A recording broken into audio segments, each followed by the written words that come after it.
ಅವರು ಕೇಳ್ತಾ ಇದ್ರು, ಓಲುಂಡು ಪೊಣ್ಣು ಓಲುಂಡು,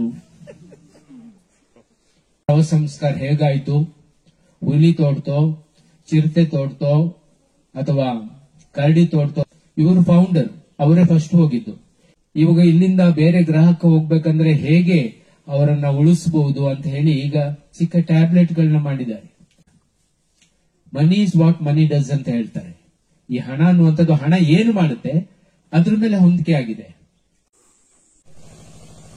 ഞാനിന്ന് സെന്റ് ഫിലോമിനാസ് എസ്റ്റേറ്റിലെ ഒരു വിശുദ്ധന്റെ ഒരു പെരുന്നാളും അതുപോലെ അതിനോടനുബന്ധിച്ചിട്ടുള്ള കാര്യങ്ങളാണ് ഇവിടെ ചിത്രീകരിക്കാൻ പോകുന്നത്. അതിനു മുമ്പ് ഇത് നടത്തിക്കുന്ന ഒരു സഹോദരനുണ്ട്. അദ്ദേഹത്തോട് തന്നെ ഇതിന്റെ കൂടുതൽ കാര്യങ്ങളൊന്ന് ചോദിച്ചറിയണം. അതിനെക്കുറിച്ച് ഇപ്പോൾ ചോദിക്കാൻ ഉദ്ദേശിക്കുന്നത്, ചേട്ടാ ഇത് എത്ര വർഷങ്ങളായി നിങ്ങളിവിടെ ഈ വനച്ചിന്നപ്പ എന്ന ഈ വിശുദ്ധന്റെ ഇത് നടത്തിക്കൊണ്ടു പോരുന്നത്? ഞങ്ങൾ ഏകദേശം ഒരു 47-48 കൊല്ലവും. 48 കൊല്ലത്തുനിന്ന് ഇങ്ങോട്ട് ആദ്യം തുടങ്ങിയതാണ് പ്രാർത്ഥന. അച്ഛന് വന്നിട്ട് പ്രാർത്ഥന ചൊല്ലിട്ട് പോവായിരുന്നു. പിന്നെ അത് കഴിഞ്ഞിട്ട് ഞങ്ങൾക്ക് ഒരു സ്റ്റാച്ച് വേണമെന്ന് പറഞ്ഞിട്ട് ഞങ്ങൾ ഒരു അഭിപ്രായപ്പെട്ടു. അപ്പൊ ഞങ്ങൾ ഒരു സ്റ്റാച്ച് ഇങ്ങനെ ഇവിടെ ചെയ്ത് വെച്ചിട്ട് 15 കൊല്ലത്തിന് ഇങ്ങോട്ട് എപ്പോഴും ഒരു കൊല്ലത്തിൽ ഒരു ദിവസം കുർബാന നടത്തിക്കൊണ്ട് വരുന്നുണ്ട്. ബിഷപ്പിന്റെ പെർമിഷൻ. ഇതിപ്പോ നമ്മുടെ മൈസൂർ രൂപതയാണ് അല്ലേ? മൈസൂർ വാളപ്പള്ളി ബിഷപ്പ് വെഞ്ചരിച്ചിട്ടുണ്ട് ബ്ലെസ്സിങ്. ഓ, പിന്നെ പറയാൻ ഉദ്ദേശിക്കുന്ന വെച്ചാ വിശുദ്ധനെ കുറിച്ച് എന്താണ് നിങ്ങൾക്ക് കിട്ടിയ ഒരു പ്രചോദനം ഇത് നടത്താൻ? കിട്ടിയ പ്രചോദനം എന്ന് പറഞ്ഞാല് എന്റെ അപ്പന്റെ കാലത്ത് അങ്ങനെ പ്രാർത്ഥന ആയിരുന്നു. ആ പ്രാർത്ഥന ചെയ്തുകൊണ്ടിരിക്കുമ്പോൾ ഞങ്ങൾക്ക് എന്താണ്, ഞങ്ങളുടെ ഇത് ഒരു കാടിന്റെ ഒരു ഫോറസ്റ്റിന്റെ ഒരു അതിർത്തിയാണ്. അപ്പൊ എല്ലാം കൊണ്ടും മൃഗങ്ങളുടെ ശല്യോ ഇങ്ങനത്തെ ശല്യങ്ങളൊക്കെ ഉണ്ടായിരുന്നു നേരത്തെ. ഞങ്ങളിവിടെ കുർബാന ഇതെല്ലാം തുടങ്ങിയതിന്റെ ശേഷം നമുക്ക് കുറെ സമാധാനമുണ്ട്. നല്ല ഒരു രീതിയിൽ ഞങ്ങളുടെ കുടുംബം ജീവിച്ച് പോകുന്നു. ഇത് നിങ്ങളുടെ വീട്ടുകാർ മാത്രമാണോ അതോ ഇടവക്കാരെല്ലാരും കൂടിയാണോ ഇവിടെ നടത്തുന്നത്? ഇല്ലല്ല, ഇത് ഈ പെരുന്നാളായിട്ട് ഈ സമയത്തിൽ ഞങ്ങളുടെ വീട്ടുകാർ മാത്രം വേറെ ഒരാളും വരികയില്ല. പിന്നെ ചില കൊല്ലങ്ങളില് ആരായാലും പ്രാർത്ഥന അല്ല നമ്മൾ തന്നെ നടത്താന്ന് പറഞ്ഞിട്ട് സ്വന്തം ചെലവിട്ടിട്ട് നടത്തുന്ന ആൾക്കാരും ഉണ്ട്. നമ്മളെ കുടുംബത്തിലും ഉണ്ട്, പുറത്തുനിന്നും ആൾക്കാര് അങ്ങനെ ചെലവ് ചെയ്തിട്ട് നടത്തിയിട്ടുണ്ട്. അതിപ്പോ ഏത് ഇടവാങ്ങിയത്? ഇത് തുണ്ടിക്കുപ്പ ഇടവക എല്ലാവരും തന്നെ വരുമോ? വരും, ഒരുപാട് ആൾക്കാരെല്ലാം വരും. ചെട്ടള്ളി അച്ഛനും വരും. ചിലപ്പോ ഇന്നും വരും. ചിലപ്പോ കഴിഞ്ഞ കൊല്ലത്തിലൊക്കെ 2 അച്ഛന്മാര് 3 അച്ഛന്മാര് കുർബാന ചെല്ലിയ സമയം ഉണ്ട്. അപ്പൊ ഇത് എന്താ ഉദ്ദേശിക്കുന്നത് വെച്ചാല് ചോദിക്കുക ഉദ്ദേശിച്ചത്, ഇപ്പൊ എല്ലാ വർഷവും ഒരേ ഡേറ്റ് തന്നെയാണോ അല്ലെങ്കിൽ നിങ്ങൾ സമയം എപ്പോഴായാലും കിട്ടുന്ന പോലെയാണോ? കൂടുതൽ ചെയ്യുന്നത് മെയ് മാസം എന്താന്ന് പറഞ്ഞാല് മഴയൊക്കെ വന്ന് ഒരു പച്ച പിടിക്കുന്ന സമയത്താണ് ഞങ്ങൾ ചെയ്തുകൊണ്ടിരിക്കുന്നത്. അപ്പോ ഈ കൊല്ലം എന്തോ ഓരോരോ കാരണത്താലേ ആയിട്ട് സ്കൂള് പൂട്ടിയിട്ടിരുന്ന സമയത്ത് ആൾക്കാരൊക്കെ അവിടെ ഇവിടെ വീട്ടിലേക്ക് കല്യാണം അത് ഇതെന്ന് പറഞ്ഞിട്ട് എല്ലാവരും പോകും. പിന്നെ ആൾക്കാർക്ക് ബുദ്ധിമുട്ടാണ്. അതുകൊണ്ടാണ് ഈ കൊല്ലം ഒരു ഡേറ്റ് നിശ്ചയിച്ചിട്ട് നേരത്തെ കഴിക്കാന്ന് പറഞ്ഞത്. ഈ ഡേറ്റ് ഇങ്ങനെ ഒരു ഫിക്സിംഗ് ഇല്ല. കൂടുതൽ മെയ് മാസത്തിലാണ് ചെയ്യുന്നത്. ഈ കൊല്ലതാണ് കുറച്ച് നേരത്തെ. ശരി. ഇവിടെ വന്ന് പ്രാർത്ഥിച്ചിട്ട് ആർക്കെങ്കിലൊക്കെ ദൈവകൃപ കിട്ടിയതുമായിട്ടുണ്ടോ? ദൈവകൃപ എന്ന് പറഞ്ഞാൽ നമ്മുടെ അടുത്തൊരു വീട്ടിൽ ഞങ്ങളുടെ കസിന് തന്നെ അവരുടെ ഒരു പശു കാണാണ്ട് കുറെ കാലങ്ങളുണ്ടായി. അപ്പൊ അവര് ഇങ്ങനെ പ്രാർത്ഥിച്ചില്ല.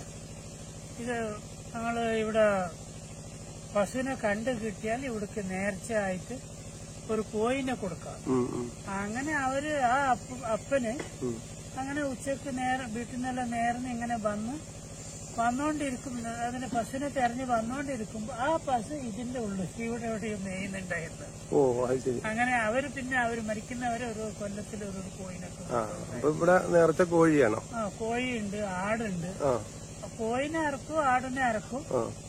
അടുത്തല്ല, ദൂരത്തിൽ വെച്ചിട്ട് പിന്നെ അതിനെ അറുത്ത ഇതിന് ചോറും കറിയെല്ലാം ആക്കി വന്ന ആൾക്കാർക്ക് എല്ലാവർക്കും ഭക്ഷണം കൊടുക്കും.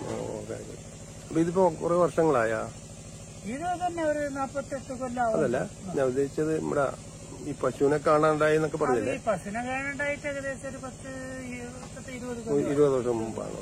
അപ്പൊ എല്ലാവർക്കും ദൈവകൃപ ലഭിക്കാറുണ്ട്. അപ്പൊ ഇവിടെ ഒന്ന് പ്രാർത്ഥിച്ചതാക്കും. പിന്നെ ഇവിടെ വന്നിട്ട് പ്രാർത്ഥിച്ചിട്ട് പോയ ആൾക്കാർക്കെല്ലാം നല്ല ഇതുണ്ട്. പിന്നെ ചില ആൾക്കാർ ഇവിടെ വന്ന് പ്രാർത്ഥന കുർബാന കഴിയുമ്പോഴത്തിന് ചില സമയത്ത് നല്ല മഴ കിട്ടിയ സമയമുണ്ട്. അപ്പൊ ചില ആൾക്കാർക്ക് ഇഷ്ടപ്പെട്ടിട്ട് പെരുന്നാൾ ഞാൻ നടത്താന്ന് പറഞ്ഞിട്ട് ചെട്ടള്ളി ഇടവകക്കാരിൽ വന്നിട്ട് ഒരു കൊല്ലം ഇവിടെ പെരുന്നാൾ നടത്തി. അങ്ങനെ നിങ്ങൾ അനുവാദം കൊടുക്കും? ആരെങ്കിലും ആവശ്യം കൊടുക്കും. ഓക്കെ ഓക്കെ ഏട്ടാ, സന്തോഷം. ഇതാണ് വിശുദ്ധന്റെ സ്റ്റാച്ച്. അത് വിശുദ്ധനുണ്ടെങ്കിൽ വിശുദ്ധനെ പ്രാർത്ഥിച്ചാൽ ആ കാട്ടുമൃഗങ്ങളെ അന്യമൃഗങ്ങൾ വന്ന് നമ്മളെ ഉപദ്രവിക്കില്ലെന്ന് നമുക്ക് രക്ഷ നേടും എന്നുള്ളതാണ് ഇവിടെ നടത്തിപ്പിക്കാതെ ചേട്ടൻ പറഞ്ഞത്. ഇങ്ങനെയുള്ള കാര്യങ്ങൾ നമുക്ക് അച്ഛന്റെ കുർബാനയിലൂടെ നമുക്ക് കേൾക്കാം. കുർബാനയിലൂടെ എല്ലാ കാര്യങ്ങളും അച്ഛൻ ഒരു പക്ഷേ നമുക്ക് പറഞ്ഞു മനസ്സിലാക്കി തരും. ಲೀಡ್ಸ್ ನಗರದಲ್ಲಿ ಹುಟ್ಟಿದರು. ತಮ್ಮ 15ನೆಯ ವಯಸ್ಸಿನಲ್ಲಿಯೇ ಇವರು ವನಪ್ರಸ್ಥರಾದರು. ದೇವರ ಅನುಗ್ರಹದಲ್ಲಿ ಅಪಾರ ನಂಬಿಕೆ ಇಟ್ಟು 90 ವರ್ಷಗಳ ಕಾಲ ಮರುಭೂಮಿಯಲ್ಲಿ ಪ್ರಾರ್ಥನೆ ಮತ್ತು ಧ್ಯಾನದಲ್ಲಿ ಕಳೆದು ಮಹಾಯೋಗಿಯಾದಂತೆ ನಾವು ಸಹ ಪ್ರಾರ್ಥನೆಯಲ್ಲಿ ತೊಡಗುವಂತೆ ಆ ದೇವರು ಅನುಗ್ರಹಿಸಲಿ. ಸಂತವನ ಚಿನ್ನಪ್ಪನವರು ಘೋರ ತಪಸ್ಸಿನ ಮೂಲಕ ಹೆಚ್ಚಿನ ಆಧ್ಯಾತ್ಮಿಕ ಸಂಪತ್ತನ್ನು ಗಳಿಸಿ ಸ್ವರ್ಗೀಯ ಭಾಗ್ಯವನ್ನು ಪಡೆದರು. ನಾವು ಅವರ ಒಳ್ಳೆಯ ಆದರ್ಶವನ್ನು ಅನುಸರಿಸಿ ಇಹದ ಕಷ್ಟ ಸುಖಗಳನ್ನು ತಾಳ್ಮೆಯಿಂದ ಸಹಿಸಿಕೊಂಡು ದೇವರ ಆಜ್ಞೆಗಳ ಮಾರ್ಗದಲ್ಲಿ ನಡೆಯಲು ಬೇಕಾದ ವರಗಳನ್ನು ಆ ದಯಾಮಯ ದೇವರು ಅನುಗ್ರಹಿಸಲಿ ಎಂದು ಈ ದಿವ್ಯ ಬಲಿ ಪೂಜೆಯಲ್ಲಿ ಪ್ರಾರ್ಥಿಸೋಣ.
ಪಿತನ ಸುತನ ಮತ್ತು ಪವಿತ್ರಾತ್ಮನ ನಾಮದಲ್ಲಿ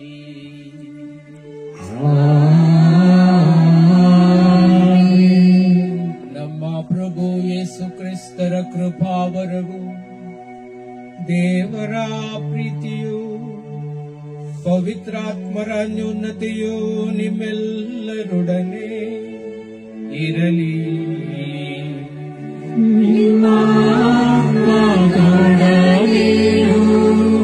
ಇರಲಿ ಪ್ರಭು ಯೇಸುವಿನಲ್ಲಿ ಹಾಗೂ ವನ ಚಿನ್ನಪ್ಪನವರಲ್ಲಿ ನನ್ನ ಅತಿ ಪ್ರಿಯ ಸಹೋದರ ಸಹೋದರಿಯರೇ, ಈಗ ನಾವಿರುವಂತಹದ್ದು ಪಾಸ್ಕ ಕಾಲದಲ್ಲಿ. ಯೇಸು ಕ್ರಿಸ್ತರ ಪುನರುತ್ಥಾನದ ನಂತರ ಧರ್ಮಸಭೆ ಶೂನ್ಯದಿಂದ ಆರಂಭಗೊಂಡು ವೃದ್ಧಿಯಾಗುತ್ತಾ ಬಂದಿದೆ. ಅದು ಇವತ್ತು ಇಡೀ ವಿಶ್ವವನ್ನ ವ್ಯಾಪಿಸಿದೆ. ಅದಕ್ಕೆ ನಾವೇ ಸಾಕ್ಷಿಗಳು.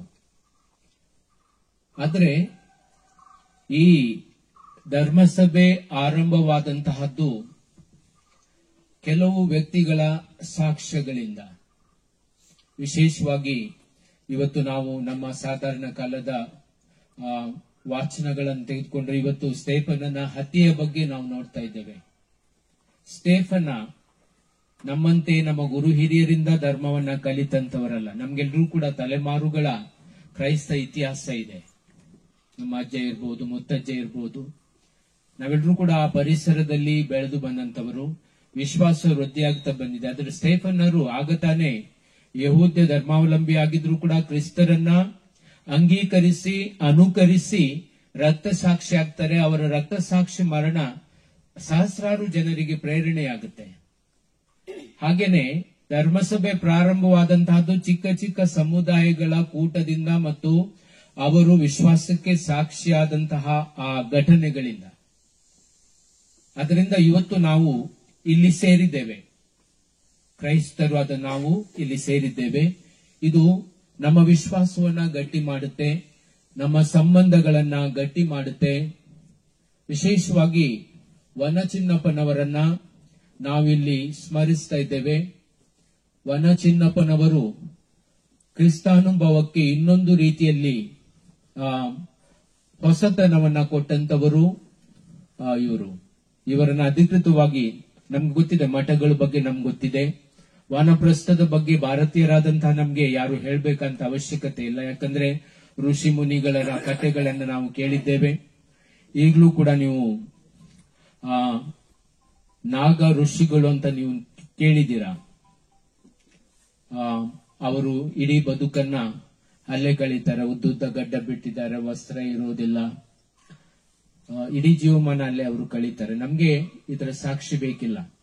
ವನ ಚಿನ್ನಪ್ಪನವರು ತಮ್ಮ ಸಾಕ್ಷ್ಯವನ್ನ ಕೊಟ್ಟಂತಹದ್ದು ಈ ಲೋಕದ ಆಮಿಷಗಳನ್ನ ತೊರೆದು ಜೀವಿಸ್ಲಿಕ್ಕೆ ಸಾಧ್ಯ ಇದೆ ಮತ್ತು ಹಾಗೆ ಜೀವಿಸ್ಲಿಕ್ಕೆ ಒಂದು ಪ್ರೇರಣೆ ಕೂಡ ಬೇಕು, ಸತ್ಯದ ಅರಿವು ಬೇಕು.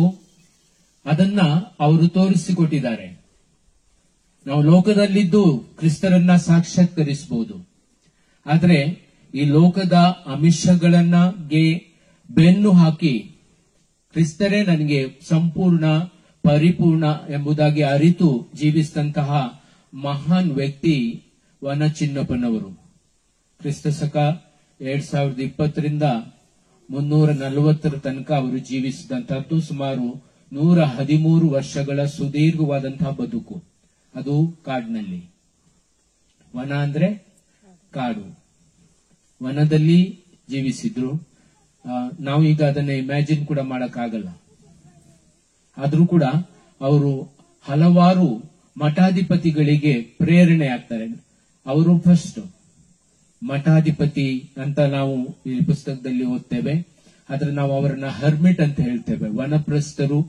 ಅದು ನಮ್ಮ ಭಾರತೀಯರಿಗೆ ತುಂಬಾ ಹತ್ತಿರವಾದಂತಹ ಮಾತು. ವನಪ್ರಸ್ಥ ಅಂದ್ರೆ ಎಲ್ಲಾ ಸಂಸಾರ ಜೀವನ ಎಲ್ಲ ಮುಗಿದ ಮೇಲೆ ಹೋಗುವಂತಹದ್ದೇ ವನಪ್ರಸ್ಥ. ಅದು ಹಾಗಲ್ಲ.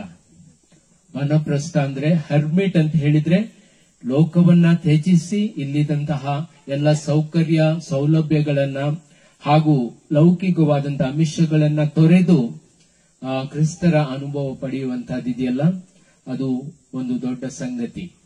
ಪ್ರಾಯಶಃ ನಮಗೆ ಅವರ ಬದುಕು ಎಷ್ಟು ಪ್ರೇರಣೆ ಆಗುತ್ತೋ ಗೊತ್ತಿಲ್ಲ. ಆದ್ರೆ ನಾವು ಕ್ರಿಸ್ತರಿಗೆ ಹತ್ತಿರವಾಗ್ಲಿಕ್ಕೆ ಇವತ್ತು 21ನೇ ಶತಮಾನದಲ್ಲಿ ಅದೊಂದು ಮಾರ್ಗ ಮಾತ್ರ ಅಲ್ಲ, ಹಲವಾರು ಮಾರ್ಗಗಳಿದೆ. ಅದನ್ನು ಅನುಸರಿಸಿ ಕ್ರಿಸ್ತನ್ಗೆ ಸಾಕ್ಷಿಯಾಗ್ಲಿಕ್ಕೆ ಮತ್ತು ಅವರನ್ನ ಸಾಕ್ಷಾತ್ಕರಿಸಲಿಕ್ಕೆ ಈ ದಿವ್ಯ ಬಲಿ ಪೂಜೆ ಸಂದರ್ಭದಲ್ಲಿ ಬೇಡೋಣ. ಈ ದಿವ್ಯ ಬಲಿಗೆ ನಾವು ಸಿದ್ಧರಾಗುವಂತೆ ಮಾಡಿರುವಂತಹ ನಮ್ಮ ಎಲ್ಲ ಪಾಪಗಳಿಗಾಗಿ ದೇವರ ಕ್ಷಮೆ ಯಾಚಿಸೋಣ. ಮಹೋನ್ನತನು ಯೇಸು ಕ್ರಿಸ್ತನೇ, ಪವಿತ್ರಾತ್ಮರೊಡನೆ ದೇವಪಿತನ ಮಹಿಮೆಯಲ್ಲಿ ಇರುವವರು ನೀವು. ದೇವಪಿತನ ಮಹಿಮೆಯಲ್ಲಿ ಇರುವವರು ನೀವು.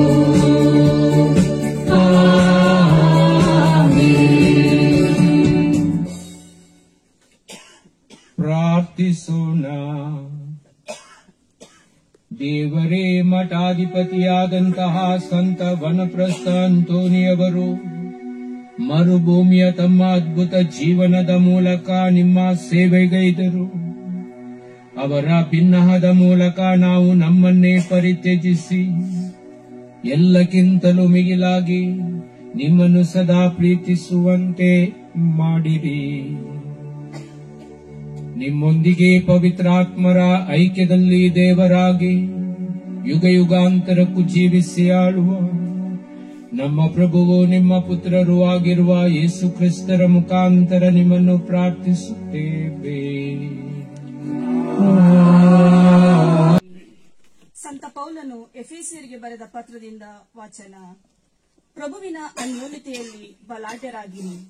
ಅವರ ಪರಾಕ್ರಮ ಶಕ್ತಿಯನ್ನು ಆಶ್ರಯಿಸಿರಿ. ಸೈತಾನನು ನಿಮಗೆ ಒಡ್ಡುವ ಕುತಂತ್ರಗಳ ವಿರುದ್ಧ ಅಚಲರಾಗಿ ನಿಲ್ಲಲು ನೀವು ಸಮರ್ಥರಾಗುವಂತೆ ದೇವರು ನೀಡುವ ಸಕಲ ಶಸ್ತ್ರಾಸ್ತ್ರಗಳನ್ನು ಧರಿಸಿಕೊಳ್ಳಿರಿ. ನಮ್ಮ ಹೋರಾಟ ಕೇವಲ ನರಮಾನವರೊಂದಿಗಲ್ಲ, ದಿಗಂತದಲ್ಲಿರುವ ಅಧಿಕಾರಿಗಳ ಹಾಗೂ ಅಧಿಪತ್ಯದ ವಿರುದ್ಧ, ಪ್ರಸ್ತುತ ಅಂಧಕಾರ ಲೋಕಾಧಿಪತಿಗಳ ಹಾಗೂ ಅಶರೀರ ದುಷ್ಟಗಣಗಳ ವಿರುದ್ಧ ಎಂದೇ ದೇವರು ಕೊಡುವ ಸಕಲ ಶಸ್ತ್ರಾಸ್ತ್ರಗಳೊಂದಿಗೆ ಸುಸಜ್ಜಿತರಾಗಿರಿ. ಆ ದುರ್ದಿನದಂದು ವೈರಿಗಳನ್ನು ಎದುರಿಸಲು ಆಗ ನೀವು ಶಕ್ತರಾಗುತ್ತೀರಿ. ಮಾತ್ರವಲ್ಲ, ಕಟ್ಟಕಡೆಯವರೆಗೆ ಹಿಮ್ಮೆಟ್ಟದೆ ನಿಲ್ಲುತ್ತೀರಿ. ಪವಿತ್ರಾತ್ಮರಿಂದ ಪ್ರೇರಿತರಾಗಿ ಎಲ್ಲಾ ಸಮಯಗಳಲ್ಲೂ ಪ್ರಾರ್ಥಿಸಿರಿ. ನಿಮ್ಮ ಕೋರಿಕೆ ಬೇಡಿಕೆಗಳನ್ನು ದೇವರಿಗೆ ಅರ್ಪಿಸಿರಿ. ಎಚ್ಚರವಾಗಿದ್ದು ಎಲ್ಲಾ ದೇವ ಜನರಿಗಾಗಿ ಎಡೆಬಿಡದೆ ಪ್ರಾರ್ಥಿಸಿರಿ. ಪ್ರಭುವಿನ ವಾಕ್ಯವಿದು. ಕೀರ್ತನೆ ಶ್ಲೋಕ. ನನ್ನ ಸ್ವತ್ತು ಸ್ವಾಸ್ಥ್ಯವೂ ನೀನೇ, ನೀಡು ದೇವ ರಕ್ಷಣೆಯನ್ನು, ನಾನಿನಗೆ ಶರಣಾಗತನು. ನೀನೇ ನನ್ನೊಡೆಯನೆಂದು ನಾನುಡಿದೆ. ನನ್ನ ಸ್ವತ್ತು ಸ್ವಾಸ್ಥ್ಯವೂ ನೀನೇ, ನನ್ನ ಕೈಯಲ್ಲಿದೆ ಪ್ರಭು ನನ್ನ ವಿಮೆ. ಶ್ಲೋಕ. ನನ್ನ ಸ್ವತ್ತು ಸ್ವಾಸ್ಥ್ಯವೂ ನೀನೇ.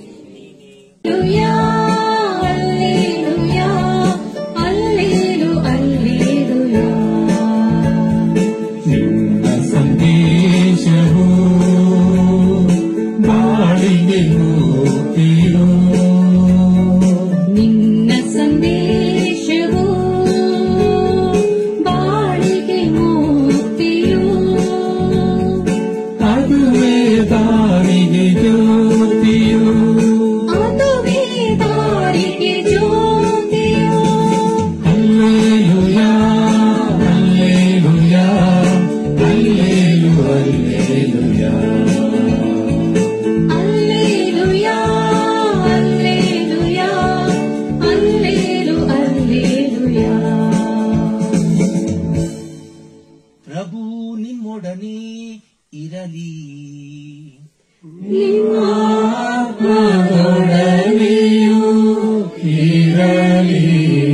ಸಂತ ಮತ್ತಾಯನು ಬರೆದ ಶುಭ ಸಂದೇಶದಿಂದ ವಾಚನ. ಪ್ರಭು ನಿಮಗೆ ಮಹಿಮೆ ಸಲ್ಲಲಿ. ಒಮ್ಮೆ ಯೇಸು ಸ್ವಾಮಿಯ ಬಳಿಗೆ ಒಬ್ಬ ಯುವಕನು ಬಂದು, ಗುರುದೇವ, ಅಮರ ಜೀವವನ್ನು ಪಡೆಯಲು ನಾನು ಒಳ್ಳೆಯದೇನನ್ನು ಮಾಡಬೇಕು ಎಂದು ಕೇಳಿದನು. ಅದಕ್ಕೆ ಅವರು, ಒಳ್ಳೆಯದನ್ನು ಕುರಿತು ನೀನು ನನ್ನನ್ನು ವಿಚಾರಿಸುವುದೇಕೆ? ಒಳ್ಳೆಯವರು ಒಬ್ಬರೇ. ನೀನು ಆ ಜೀವಕ್ಕೆ ಪ್ರವೇಶಿಸಬೇಕಾದರೆ ದೈವಾಜ್ಞೆಗಳನ್ನು ಅನುಸರಿಸು ಎಂದರು. ಅವು ಯಾವುವು ಎಂದು ಮರು ಪ್ರಶ್ನೆ ಹಾಕಿದ ಆ ಯುವಕ. ಯೇಸು ಅವನಿಗೆ, ನರಹತ್ಯೆ ಮಾಡಬೇಡ, ವ್ಯಭಿಚಾರ ಮಾಡಬೇಡ, ಕದಿಯಬಾರದು, ಸುಳ್ಳು ಸಾಕ್ಷಿ ಹೇಳಬಾರದು, ನಿನ್ನ ತಂದೆ ತಾಯಿಗಳನ್ನು ಗೌರವಿಸಬೇಕು ಮತ್ತು ನಿನ್ನನ್ನು ನೀನು ಪ್ರೀತಿಸಿಕೊಳ್ಳುವಂತೆ ನಿನ್ನ ನೆರೆಯವನನ್ನು ಪ್ರೀತಿಸಬೇಕು ಎಂದರು. ಅದಕ್ಕೆ ಆ ಯುವಕ, ಇವೆಲ್ಲವನ್ನು ಅನುಸರಿಸಿಕೊಂಡು ನಾನು ಬಂದಿದ್ದೇನೆ. ನನ್ನಲ್ಲಿ ಇನ್ನೇನು ಕೊರತೆ ಇದೆ ಎಂದು ಮತ್ತೆ ಕೇಳಿದ. ಆಗ ಯೇಸು, ನೀನು ಸಂಪೂರ್ಣನಾಗಬೇಕು ಎಂದಿದ್ದರೆ ಹೋಗು, ನಿನ್ನ ಆಸ್ತಿಯನ್ನೆಲ್ಲ ಮಾರಿ ಬಡಬಗರಿಗೆ ದಾನ ಮಾಡು, ಸ್ವರ್ಗದಲ್ಲಿ ನಿನಗೆ ಸಂಪತ್ತು ಇರುತ್ತದೆ. ನೀನು ಬಂದು ನನ್ನನ್ನು ಹಿಂಬಾಲಿಸು ಎಂದರು. ಇದನ್ನು ಕೇಳಿದ್ದೆ ಆ ಯುವಕ ಖಿನ್ನ ಮನಸ್ಕನಾಗಿ ಅಲ್ಲಿಂದ ಹೊರಟು ಹೋದ, ಏಕೆಂದರೆ ಅವನಿಗೆ ಅಪಾರ ಆಸ್ತಿಪಾಸ್ತಿ ಇತ್ತು. ಆಗ ಯೇಸು ಸ್ವಾಮಿ ತಮ್ಮ ಶಿಷ್ಯರನ್ನು ಉದ್ದೇಶಿಸಿ, ಐಶ್ವರ್ಯವಂತನು ಸ್ವರ್ಗ ಸಾಮ್ರಾಜ್ಯವನ್ನು ಪ್ರವೇಶಿಸುವುದು ಕಷ್ಟವೆಂದು ನಿಮಗೆ ಒತ್ತಿ ಹೇಳುತ್ತೇನೆ. ಐಶ್ವರ್ಯವಂತನು ದೇವರ ಸಾಮ್ರಾಜ್ಯವನ್ನು ಪ್ರವೇಶಿಸುವುದಕ್ಕಿಂತಲೂ ಒಂಟಿಯು ಸೂಜಿಯ ಕಣ್ಣಿನಲ್ಲಿ ನುಸುಳುವುದು ಸುಲಭ ಎಂಬುದು ನಿಜ ಎಂದರು. ಇದನ್ನು ಕೇಳಿದ ಮೇಲಂತೂ ಶಿಷ್ಯರು ಬೆಬ್ಬೆರಗಾದರು. ಹಾಗಾದರೆ ಯಾರು ತಾನೇ ಜೀವೋದ್ಧಾರ ಹೊಂದಲು ಸಾಧ್ಯ ಎಂದುಕೊಂಡರು. ಯೇಸು ಅವರನ್ನು ನಿಟ್ಟಿಸಿ ನೋಡುತ್ತಾ, ಮನುಷ್ಯರಿಗಿದು ಅಸಾಧ್ಯ, ಆದರೆ ದೇವರಿಗೆ ಎಲ್ಲವೂ ಸಾಧ್ಯ ಎಂದರು. ಪ್ರಭುವಿನ ಶುಭ ಸಮಾಚಾರ.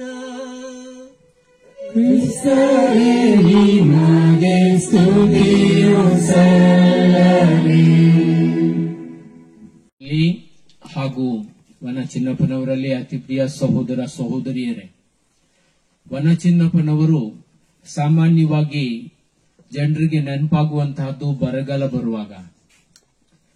ಎಲ್ಲ ಕಡೆ ಸಾಮಾನ್ಯವಾಗಿ ಮಳೆ ಇಲ್ದಾಗ ಮಳೆಗಾಗಿ ಪ್ರಾರ್ಥಿಸಲಿಕ್ಕೆ ಅವರು ಕಾಡಿನ ಹತ್ರನೋ ಊರಿನ ಹೊರಭಾಗದಲ್ಲೋ ಹಿಂಗೆ ದಿವ್ಯ ಬಲಿ ಪೂಜೆನ ಅರ್ಪಿಸಿ ಪ್ರಾರ್ಥನೆಯನ್ನ ಅವರ ಮೂಲಕ ದೇವರಿಗೆ ಅರ್ಪಿಸುವಂತಹದ್ದು ಸಂಪ್ರದಾಯ. ಈಗ ನಾವು ಕೂಡ ಯಾವ ಉದ್ದೇಶದಿಂದ ಬಂದಿದ್ದೇವೆ ಅಂತ ಹೇಳಿ ನೀವೇ ನನಗೆ ಉತ್ತರ ಕೊಡ್ಬೇಕು, ನನ್ಗೆ ಗೊತ್ತಿಲ್ಲ.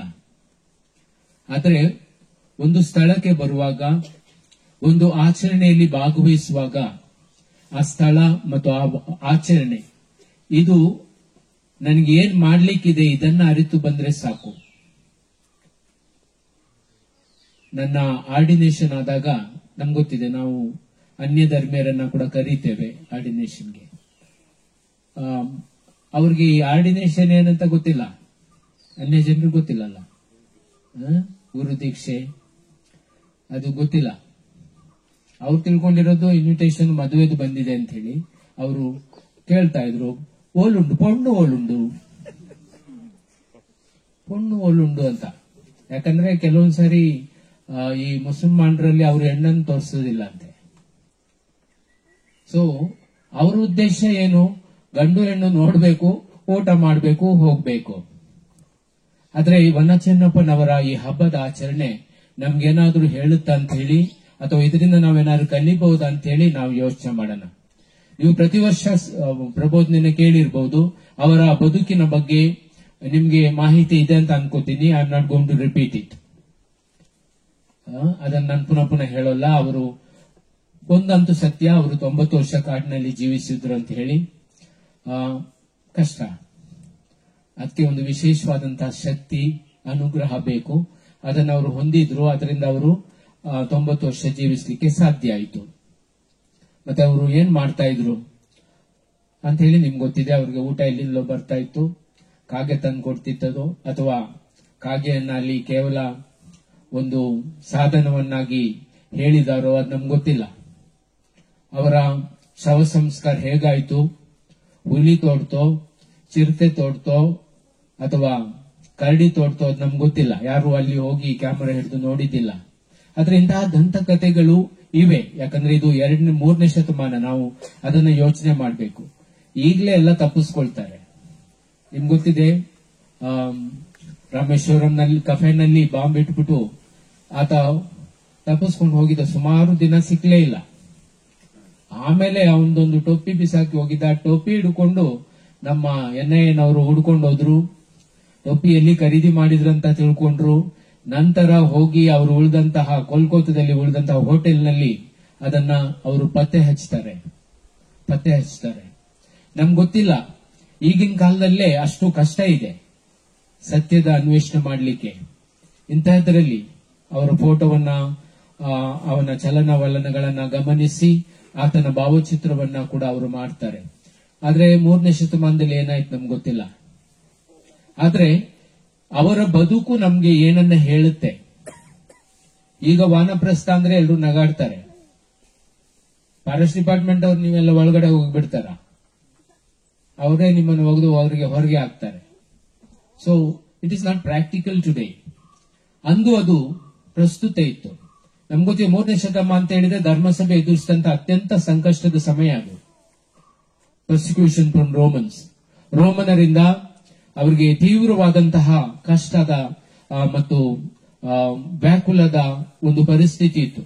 ಸಿಕ್ಕವ್ರನ್ನ ಕೊಲ್ತಾ ಇದ್ರು ವಿಚಿತ್ರವಾದಂತಹ ರೀತಿಯಲ್ಲಿ. ಇದನ್ನೆಲ್ಲ ನೋಡಿ ಬೆಂದಂತಹ ಈ ಯುವಕ ವಾನಪ್ರಸ್ಥ, ನಮ್ಗೆ ಗೊತ್ತಿದೆ, is the founder of monasticism, asceticism, hermit ಅಂತ ನಾವು ಹೇಳ್ತೇವೆ. ಹರ್ಮಿಟ್ ಅಂತ ಹೇಳಿದ್ರೆ ಎಲ್ಲವನ್ನ ತ್ಯಾಗ ಮಾಡಿ ತ್ಯಜಿಸುವಂತಹ ವ್ಯಕ್ತಿಗಳನ್ನ ನಾವು ಹರ್ಮಿಟ್ ಅಂತ ನಾವು ಕರಿತೇವೆ. ಇವರು ಫೌಂಡರ್, ಅವರೇ ಫಸ್ಟ್ ಹೋಗಿದ್ದು ಈಜಿಪ್ಟ್ ನಲ್ಲಿ. ಆಗ ರೋಮನರ ಸಾಮ್ರಾಜ್ಯದಲ್ಲಿ ಈಜಿಪ್ಟ್ ಕೂಡ ಒಂದು ಭಾಗ ಆಗಿತ್ತು. ಅಲ್ಲಿನ ಮರುಭೂಮಿಯಲ್ಲಿ ಅವರಿದ್ರು. ಬರೀ ನಮ್ ಕೊಡಗಿನ ಕಾಡಾದ್ರೆ ಹೇಗಾದ್ರೂ ಜೀವನ ಮಾಡಬಹುದು. ಅರೇಬಿಯಾದ ಆ ಮರುಭೂಮಿನಲ್ಲಿ ಅವರು ಹೇಗೆ ಕಳೆದ್ರು ನನ್ಗೆ ಗೊತ್ತಿಲ್ಲ. ಬಟ್ ಅದಕ್ಕೆಲ್ಲರಿಗೂ ಕೂಡ ಪುರಾವೆಗಳಿದೆ ಅವರು ಇದ್ರು ಅನ್ನೋದಕ್ಕೆ. ಅವರು ಈ ಬದುಕನ್ನ ಜೀವಿಸಿದ್ರು. ಆಹಾರಕ್ಕೆ ಏನ್ ಮಾಡ್ತಾ ಇದ್ರು? ಯೋಹಾನ ಏನ್ ಮಾಡ್ತಾ ಇದ್ದ ಆಹಾರಕ್ಕಾಗಿ? ಯೋರ್ದನ್ ನದಿಯಲ್ಲಿ ದೀಕ್ಷಾಸ್ಥಾನ ಕೊಡುವಾಗ ಏನ್ ತಿಂತ ಇದ್ದ? ಜೇನು ಮತ್ತೆ ಮಿಡತೆ ತಿಂತ ಇದ್ದ. ನಮ್ಗೆ ಮಿಡತೆ ನೋಡಿದ್ರೇನೆ ಆಸೆ ಆಗುತ್ತೆ. ಅವನು ಅದನ್ನ ತಿನ್ಕೊಂಡ್ ಬರ್ತಾನೆ. ಅದ್ರಲ್ಲಿ ತುಂಬಾ ಪ್ರೋಟೀನ್ಗಳಿದೆ. ಕೆಲವ್ರಿಗೆ ಈ ಕೆಂಪಿರೋದು ಮೊಟ್ಟೆ ತಿಂತಾರೆ, ಗೊತ್ತಾ ನಿಮ್ಗೆ? ಚಟ್ನಿ ಮಾಡಿ ತಿಂತಾರೆ. ಅದು ಅವ್ರ ಕಾಡಿನಲ್ಲಿರೋರು ಮಾತ್ರ ಗೊತ್ತು. ನಮ್ಗೆ ಅದೆಲ್ಲ ಅಸಹ್ಯ. ಜೇನುತುಪ್ಪ ನಿಮ್ಗೆ ಗೊತ್ತೇ ಇದೆ ಅದರ ಪೋಷಕಾಂಶಗಳು ಏನಿದೆ ಅಂತ ಹೇಳಿ. ನಾವು ಇಷ್ಟು ಅನ್ನ ತಿನ್ನೋ ಬದಲು ಇಷ್ಟು ಪ್ರೋಟೀನ್. ಇವಾಗ ಇಲ್ಲಿಂದ ಬೇರೆ ಗ್ರಹಕ್ಕೆ ಹೋಗ್ಬೇಕಂದ್ರೆ ಹೇಗೆ ಅವರನ್ನ ಉಳಿಸಬಹುದು ಅಂತ ಹೇಳಿ ಈಗ ಚಿಕ್ಕ ಟ್ಯಾಬ್ಲೆಟ್ಗಳನ್ನ ಮಾಡಿದ್ದಾರೆ. ಅವರನ್ನ ಆಹಾರ ತಗೊಳ್ಬೇಕಾಗಿಲ್ಲ, ಚಿಕ್ಕ ಟ್ಯಾಬ್ಲೆಟ್ ತಗೊಂಡ್ರೆ ಹೋಗ್ಬೋದು, ಸುಮಾರು ದೂರ ಸುಮಾರು ದಿನಗಳು ಕಳಿಬಹುದು. ಅವರ ಆ ಒಂದು ಸಾಹಸ ಗೊತ್ತಿತ್ತು. ಅವ್ರೇನ್ ಮಾಡ್ತಾ ಇದ್ರು, ಈ ಏಡಿಗಳು ಬರ್ತವೆ ಗೊತ್ತಲ್ಲ ನಿಮ್ಗೆ, ನಿಮ್ಮ ತೋಟದಲ್ಲಿ ಗದ್ದೆನಲ್ಲೆಲ್ಲ ದೊಡ್ಡ ಏಡಿ ಅಲ್ಲ, ಪುಟಾಣಿ ಏಡಿ ಬರ್ತವೆ, ಅದನ್ನೆಲ್ಲ ಚಟ್ನಿ ಮಾಡ್ತಾರೆ. ಅದು ಬರ್ದ ಅದನ್ನ ಹಿಡಿದು ತಿಂತಾ ಇದ್ರು. ಮತ್ತೆ ನಿಮ್ಗೆ ಗೊತ್ತಿದೆ, ಹಣ್ಣು ಹಂಪಲ್ಗಳು, ದಾರಕಾಲು, ಮಂಗಗಳು ಬದುಕೋಲ್ವಾ? ನಾವೇನು ಅವ್ರಿಗೆ ಆಪಲ್ ಕೊಡ್ತೀವ? ಇಲ್ವಲ್ಲ, ಅವು ಬದುಕ್ತವೆ. ಇವರು ಕೂಡ ಹಾಗೆ ಬದುಕ್ತಾ ಇದ್ರು. ಏನು ಅಟ್ಯಾಚ್ಮೆಂಟ್ ಇಲ್ಲ. ನಾನು ಇಷ್ಟೆಲ್ಲ ಹೇಳ್ಬೋದು, ಆದ್ರೆ ಈಗಿನ ಪರಿಸ್ಥಿತಿನಲ್ಲಿ ಅದು ಆಗೋ ಕೆಲಸ ಅಲ್ಲ. ಈಗ ಯಾರು ಹರ್ಮಿಟ್ಸ್ ಇಲ್ಲ. ಈಗ ಮಠಗಳಿವೆ, ಮಠಗಳಲ್ಲಿ ಬದುಕ್ತಾ ಇದ್ದಾರೆ. ಕೆಲವು ಮಠಾಧಿಪತಿಗಳು ಏನೇನು ಮಾಡಿದ್ರು, ಎಷ್ಟು ಜನ ಜೈಲಿಗೆ ಹೋದ್ರು ಅಂತ ನಿಮ್ಗೆ ಗೊತ್ತಿದೆ. ಈಗಿನ ಪರಿಸ್ಥಿತಿಗೂ ಆಗಿನ ಪರಿಸ್ಥಿತಿಗೂ ತುಂಬಾನೇ ವ್ಯತ್ಯಾಸ ಇದೆ. ಈಗ ನಾವು ಮಠಗಳಲ್ಲಿ ಎಲ್ಲೂ ಇರದಂತಹ ಸೌಕರ್ಯಗಳನ್ನ ಇಟ್ಕೊಂಡು ನಾವು ಮಠಗಳನ್ನ ನಡೆಸಬಹುದು. ನಮ್ಗೆ ಸೆಮಿನಾರ್ನಲ್ಲಿ ಇರುವಾಗ ಯಾವುದೂ ಕೊರತೆ ಇರಲಿಲ್ಲ. ಊಟ ಯಾವಾಗ್ಲೂ ನಾನ್ ವೆಜ್ ಎಲ್ಲ ಸಿಗ್ತಾ ಇತ್ತು ಟ್ರೈನಿಂಗ್ ಪೀರಿಯಡ್. ಈಗ ಒಂದೊಂದ್ಸರಿ ಏನು ಸಿಗಲ್ಲ, ಅದು ಬೇರೆ ಪ್ರಶ್ನೆ.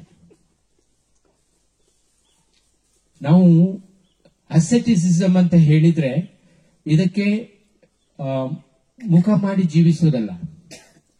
ಕೆಲವರು ಅತ್ಯಂತ ಶ್ರೀಮಂತರಾಗಿದ್ರು ಸರಳವಾಗಿ ಜೀವಿಸ್ತಾರೆ. ತುಂಬಾ ಸರಳವಾದಂತಹ ಬದುಕು. ಆ ಶ್ರೀಮಂತಿಕೆ ಅವರನ್ನು ಯಾವತ್ತೂ ಕೂಡ ಬಂಧಿಸಿಟ್ಟಿಲ್ಲ. Money is what money does ಅಂತ ಹೇಳ್ತಾರೆ. ಈ ಹಣ ಅನ್ನುವಂಥದ್ದು, ಹಣ ಏನ್ ಮಾಡುತ್ತೆ ಅದ್ರ ಮೇಲೆ ಹೊಂದಿಕೆ ಆಗಿದೆ. ಹಣ ಇಲ್ಲದೆ ಏನಾದ್ರು ಆಗುತ್ತೆ ಈ ಲೋಕದಲ್ಲಿ? ಏನು ನಡೆಯೋಲ್ಲ. ಎಲ್ಲದಕ್ಕೂ ಹಣ ಬೇಕು. ಅನಾಥಾಶ್ರಮ ನಡೆಸಬೇಕಿದ್ರು ಹಣ ಬೇಕು, ಎಲ್ಲ ಬೇಕು. ಆದ್ರೆ ಹಣವು ಸರ್ವಸ್ವ ಅಲ್ಲ. ಇವತ್ತಿನ ಶುಭ ಸಂದೇಶದಲ್ಲಿ ನಾವು ನೋಡಿದೇವಲ್ವಾ, ಆ ಯುವಕ ಬರ್ತಾನೆ, ಆತನಲ್ಲಿ ತುಂಬಾ ದೊಡ್ಡ ಘನವಾದಂತಹ ಒಂದು ಉದ್ದೇಶ ಇದೆ, ನಮ್ಗೆ ರಕ್ಷಣೆ ಬೇಕು ಅಂತ ಹೇಳಿ. ಅದರಿಂದ ಆತ ಹುಡ್ಕೊಂಡು ಬರ್ತಾನೆ. ಹುಡ್ಕೊಂಡು ಬಂದು ಪ್ರಭುವಿನ ಹತ್ರ ಕೇಳ್ತಾನೆ, ನಾವು ನಿತ್ಯ ಜೀವ ಪಡಿಬೇಕಾದ್ರೆ ಏನ್ ಮಾಡ್ಬೇಕು?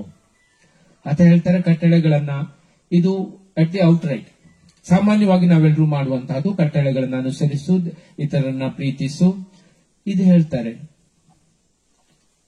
ಕೊಲೆ ಮಾಡಬೇಡ, ವ್ಯಭಿಚಾರ ಮಾಡಬೇಡ, ಇದೆಲ್ಲ ನಮ್ಗೆ ಗೊತ್ತೇ ಇದೆ. ಆತ ಹೇಳ್ತಾನೆ, ಇದರಲ್ಲೇ ನಂದೇನ್ ತಪ್ಪಿಲ್ಲ, ನಾನೆಲ್ಲ ಕರೆಕ್ಟ್ ಆಗಿ ಮಾಡ್ಕೊಂಡು ಬರ್ತಾ ಇದ್ದೀನಿ, ಇನ್ನೇನ್ ಮಾಡ್ಬೇಕು?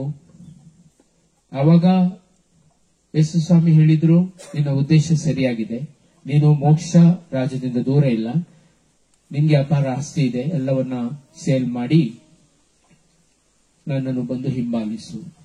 ಶುಭ ಸಂದೇಶ ಏನ್ ಹೇಳುತ್ತೆ? ಆತನ ಮುಖ ಬಾಡೋಯ್ತು, ಸೀದಾ ಎದ್ದು ವಾಪಸ್ ಹೋಗ್ತಾನೆ.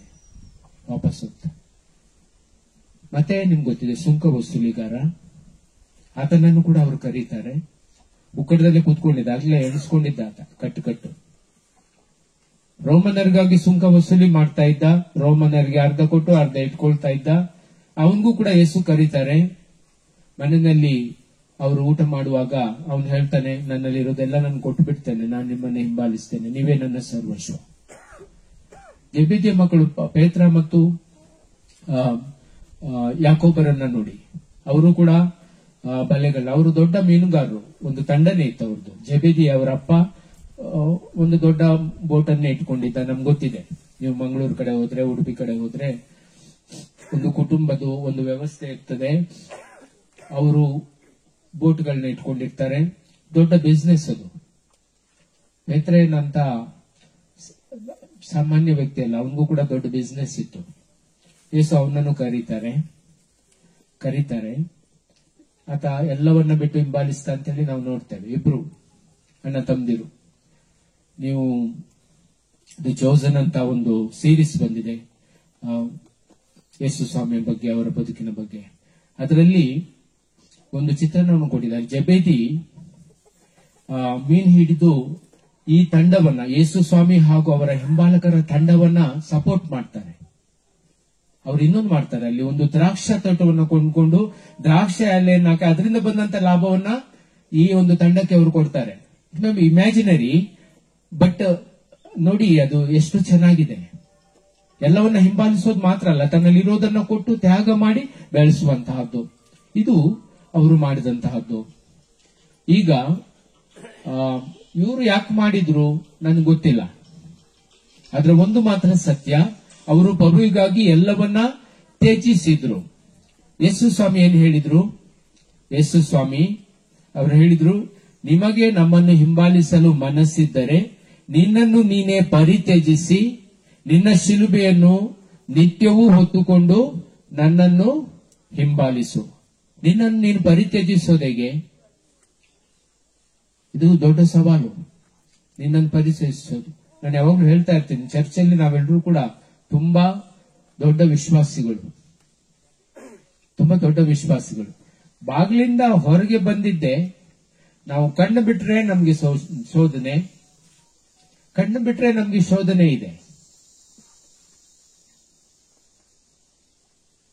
ಮೀನ್ ಮಾರ್ಕೆಟ್ಗೆ ಹೋಗ್ತೀರಿ, ಅಲ್ಲಿ ಜಗಳ ಆಡ್ತೀರಿ. ತರಕಾರಿ ಅವ್ರ ಹತ್ರ ಹೋಗ್ತೀರಿ, ಅಲ್ಲಿ ಜಗಳ ಆಡ್ತೀರಿ. ಮನೆಗೆ ಹೋಗಿ ಗಂಡನ ಹತ್ರ ಜಗಳ, ಮಕ್ಕಳ ಹತ್ರ ಜಗಳ, ಶೋಧನೆ ಇದ್ದೇ ಇದೆ. ನೀನು ಪರಿತ್ಯಜಿಸೋದಂತ ಹೇಳಿದ್ರೆ ನಮ್ಮನ್ನು ನಾವೇ ಈ ಎಲ್ಲ ಆಶಾಪಾಶಗಳಿಂದ ಬಿಡುಗಡೆಗೊಳಿಸಿಕೊಳ್ಳುವಂತಹದ್ದು, ನಮ್ಮನ್ನು ಬಂಧಿಸುವಂತಹದ್ದು ಬಹಳಷ್ಟಿದೆ.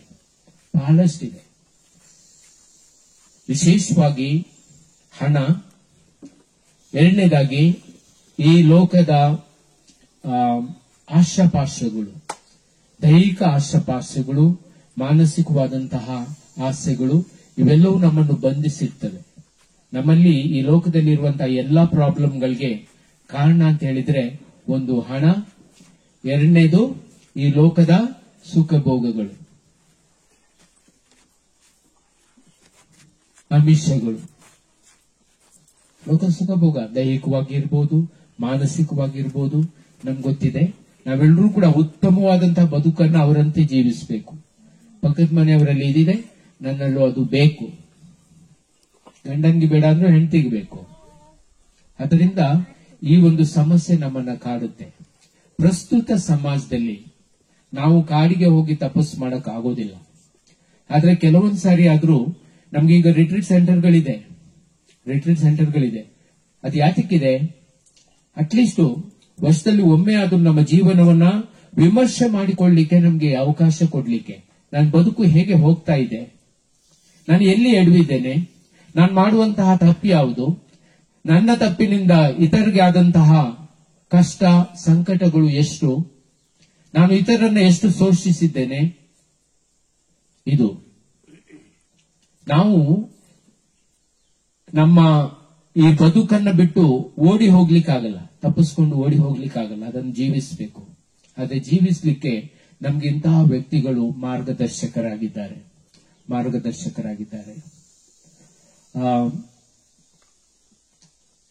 ನಾನು ಒಂದೊಂದ್ಸರಿ ಅನ್ಕೊಳ್ಳೋದು,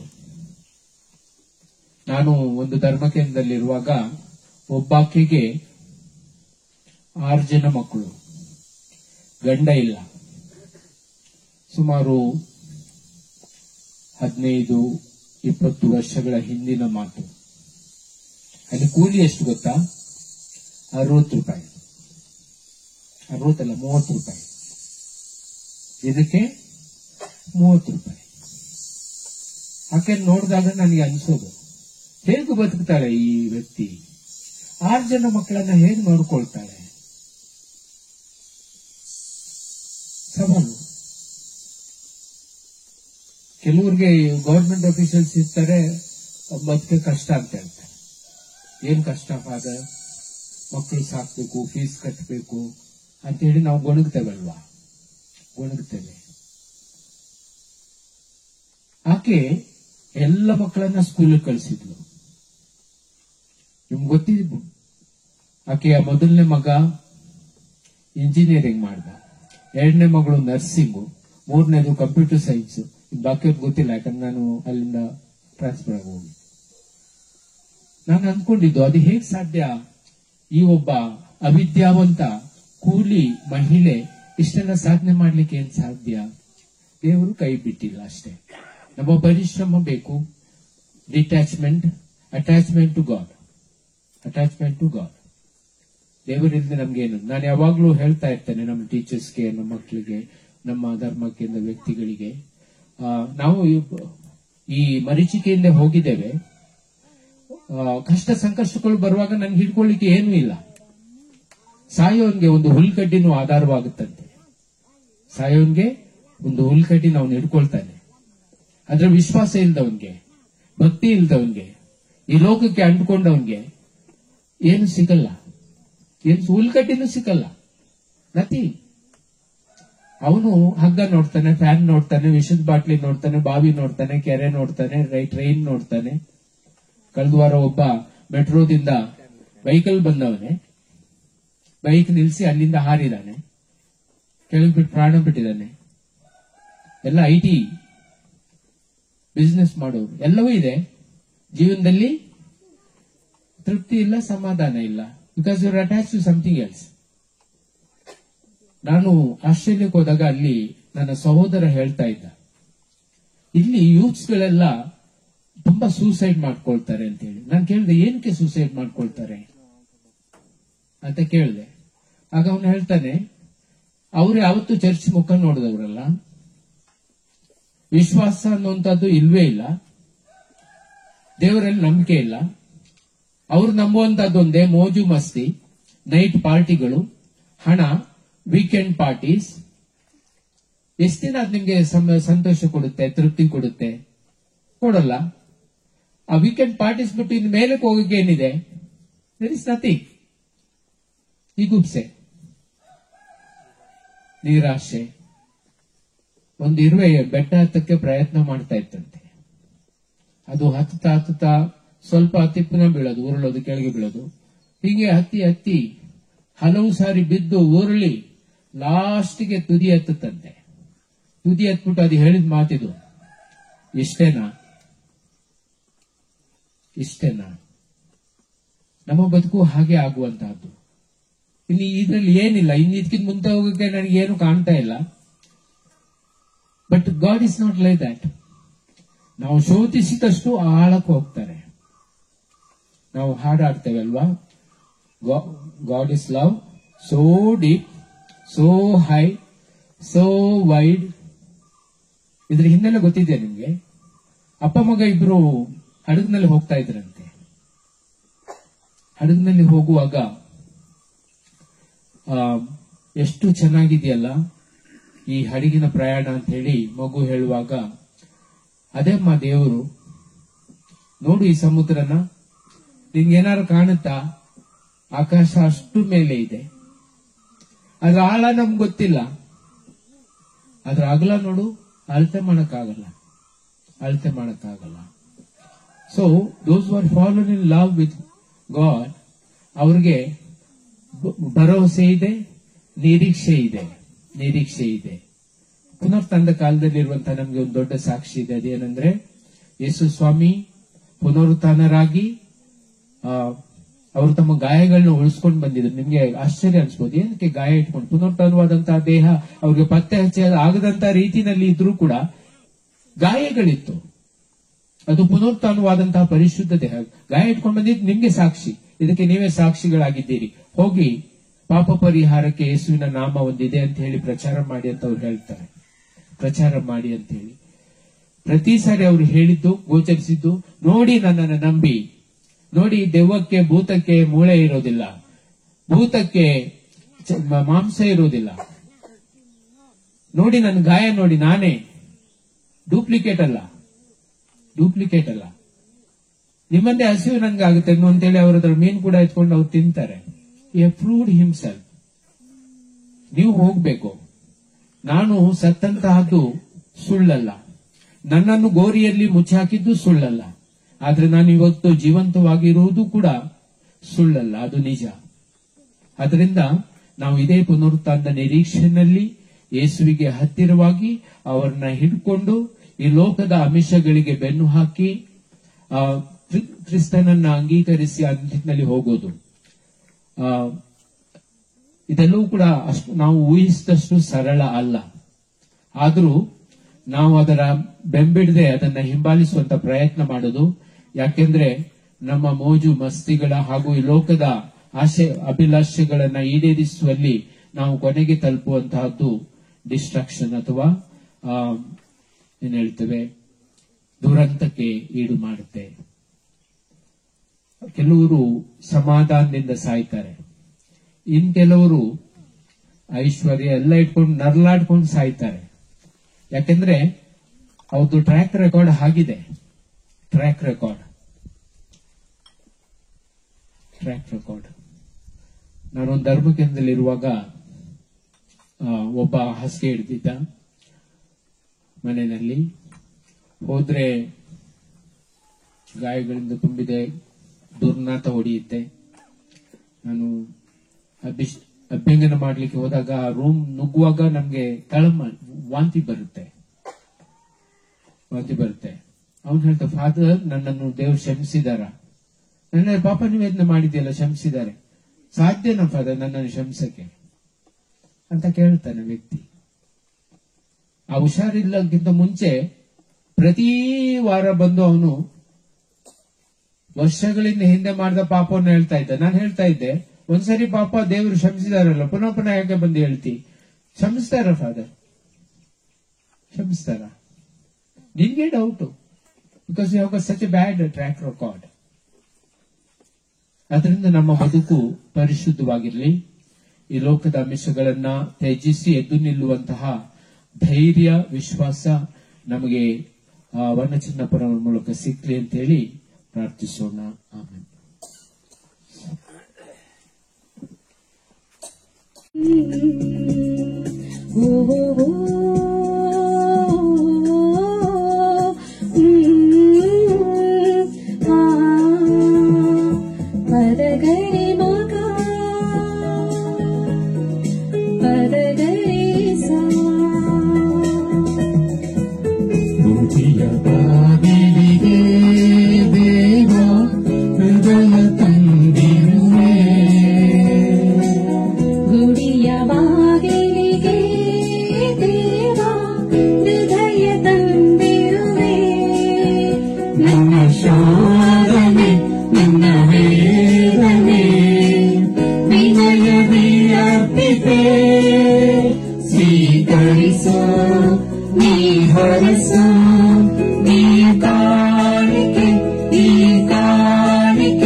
ನನ್ನ ದೀನ ಕಾಣಿಕೆ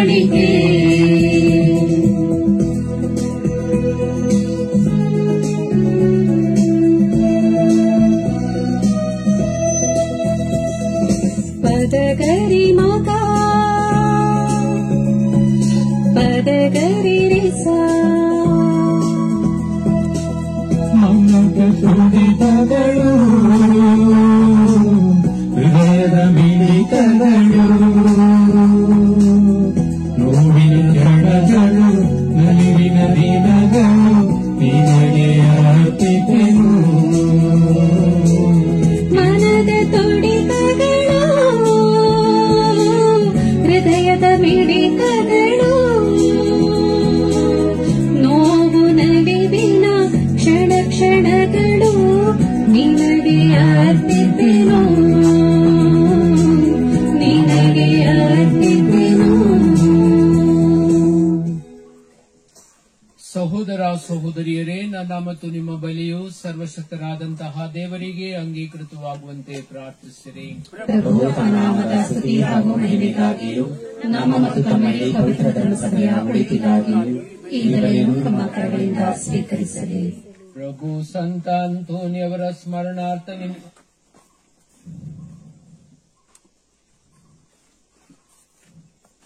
ಸಂತವನ ಚಿನ್ನಪ್ಪನವರ ಸ್ಮರಣಾರ್ಥ ನಿಮ್ಮ ಪೀಠದ ಮೇಲೆ ನಾವು ಅರ್ಪಿಸುವಂತಹ ನಮ್ಮ ಈ ಸೇವೆಯ ಕಾಣಿಕೆಗಳು ನಿಮಗೆ ಸ್ವೀಕಾರ ಯೋಗ್ಯವಾಗಲಿ. ಇಹಲೋಕದ ಎಲ್ಲಾ ಅಡಚಣೆಗಳಿಂದ ವಿಮುಕ್ತರಾಗಿ ನಿಮ್ಮಿಂದಲೇ ನಾವು ಸಂಪದ್ಭರಿತರಾಗುವಂತೆ ಅನುಗ್ರಹಿಸಿರಿ. ನಮ್ಮ ಪ್ರಭು ಕ್ರಿಸ್ತರ ಮುಖಾಂತರ ನಿಮ್ಮನ್ನು ಪ್ರಾರ್ಥಿಸುತ್ತೇವೆ.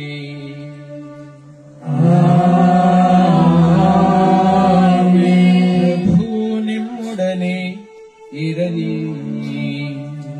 ನಿಮ್ಮ ಆತ್ಮದೊಡನೆಯೂ ಇರಲಿ. ಹೃದಯಗಳನ್ನು ಮೇಲಕ್ಕೆತ್ತಿರಿ, ಪ್ರಭುವಿನ ಕಡೆಗೆ ಎತ್ತಿದ್ದೇವೆ. ನಮ್ಮ ಪ್ರಭು ದೇವರಿಗೆ ಕೃತಜ್ಞತೆಯನ್ನು ಸಲ್ಲಿಸೋಣ. ಅದು ಯೋಗ್ಯ ಮತ್ತು ನ್ಯಾಯವಾಗಿದೆ. ಪ್ರಭು ಪವಿತ್ರ ಪಿತನೇ, ಸರ್ವಶಕ್ತರಾದ ನಿತ್ಯ ದೇವರೇ, ನಾವು ಎಂದೆಂದು ಎಲ್ಲೆಲ್ಲೂ ನಮ್ಮ ಪ್ರಭು ಕ್ರಿಸ್ತರ ಮುಖಾಂತರ ನಿಮಗೆ ಕೃತಜ್ಞತೆಯನ್ನು ಸಲ್ಲಿಸುವುದು ನಿಜವಾಗಿ ಯೋಗ್ಯವೂ ನ್ಯಾಯವೂ ಆಗಿದೆ. ನಮ್ಮ ಕರ್ತವ್ಯವೂ ರಕ್ಷಣೆಯೂ ಆಗಿದೆ. ಏಕೆಂದರೆ ದೈವಿ ರಾಜಕ್ಕಾಗಿ ತಮ್ಮನ್ನೇ ಕ್ರಿಸ್ತರಿಗೆ ಸಮರ್ಪಿಸಿಕೊಂಡ ಸಂತರಲ್ಲಿ ನಿಮ್ಮ ದೈವಾನುಗ್ರಹದ ಅದ್ಭುತಗಳನ್ನು ಕೊಂಡಾಡುವುದು ಯುಕ್ತವಾಗಿದೆ. ಹೀಗೆ ಮಾನವ ಸ್ವಭಾವವನ್ನು ಅವರ ಮೂಲ ಪರಿಶುದ್ಧತೆಗೆ ಕರೆದು ಬರಲಿರುವ ನೂತನ ಲೋಕದಲ್ಲಿ ನೀವು ವಾಗ್ದಾನ ಮಾಡಿರುವ ಕೊಡುಗೆಗಳನ್ನು ಇಹದಲ್ಲೇ ಅನುಭವಿಸುವಂತೆ ಮಾಡುತ್ತೀರಿ. ಆದುದರಿಂದ ಸಕಲ ದೂತ ಸಂತರೊಂದಿಗೆ ನಿಮ್ಮನ್ನು ನಾವು ಸ್ತುತಿಸುತ್ತಾ ನಿರಂತರವಾಗಿ ಘೋಷಿಸುತ್ತೇವೆ.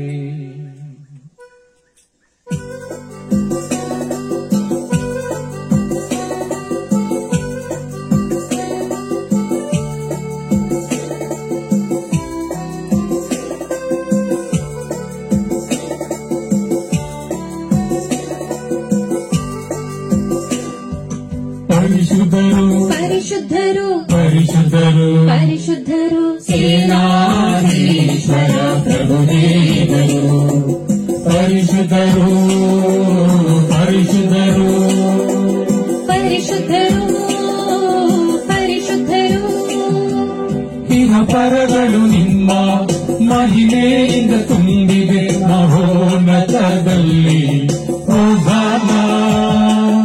ಇಹ ಪರಗಳು ನಿಮ್ಮ ಮಹಿಮೆಯಿಂದ ತುಂಬಿವೆ. ಮಹೋನ್ನತದಲ್ಲಿ ಹೋಸಾನ ಹೋಸಾನ ಹೋಸಾನ ಹೋಸಾನ ಹೋಸಾನ. ಪ್ರಭುವಿನ ನಾಮದಲ್ಲಿ ಬರುವವರು ಸ್ತುತಿಗೆ ಪಾತ್ರರು. ಪ್ರಭುವಿನ ನಾಮದಲ್ಲಿ ಬರುವವರು ಸ್ತುತಿಗೆ ಪಾತ್ರರು. ಮಹೋನ್ನತದಲ್ಲಿ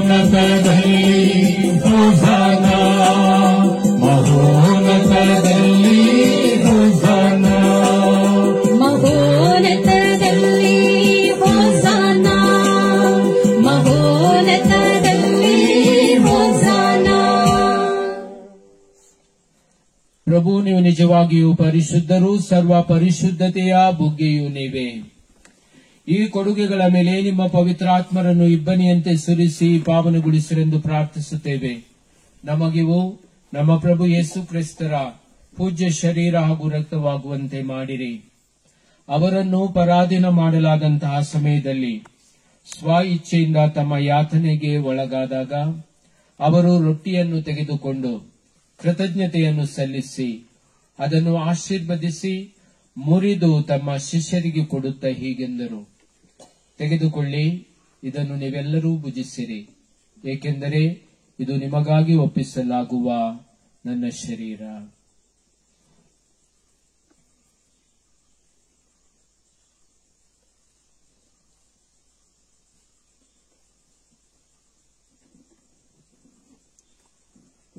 ಅಂತೆಯೇ ಭೋಜನದ ಅಂತ್ಯದಲ್ಲಿ ಅವರು ಪಾನಪಾತ್ರೆಯನ್ನ ತೆಗೆದುಕೊಂಡು ಮತ್ತೊಮ್ಮೆ ನಿಮಗೆ ಕೃತಜ್ಞತೆಯನ್ನು ಸಲ್ಲಿಸಿ ತಮ್ಮ ಶಿಷ್ಯರಿಗೆ ಕೊಡುತ್ತಾ ಹೀಗೆಂದರು, ತೆಗೆದುಕೊಳ್ಳಿ, ಇದರಿಂದ ನೀವೆಲ್ಲರೂ ಪಾನ ಮಾಡಿರಿ, ಏಕೆಂದರೆ ಇದು ಹೊಸ ಮತ್ತು ಅನಂತ ಒಡಂಬಡಿಕೆಯ ನನ್ನ ರಕ್ತದ ಪಾತ್ರೆ. ಈ ರಕ್ತವು ನಿಮ್ಮ ಹಾಗೂ ಅನೇಕರ ಪಾಪಗಳ ಪರಿಹಾರಕ್ಕಾಗಿ ಸುರಿಸಲಾಗುವುದು. ಇದನ್ನು ನನ್ನ ಸ್ಮರಣೆಗಾಗಿ ಮಾಡಿರಿ.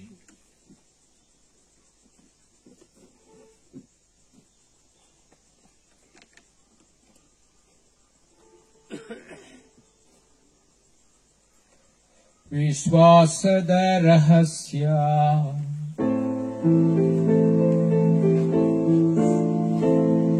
ಪ್ರಭು, ನಾವು ಈ ರೊಟ್ಟಿಯನ್ನು ಭುಜಿಸಿ ಪಾತ್ರೆಯಿಂದ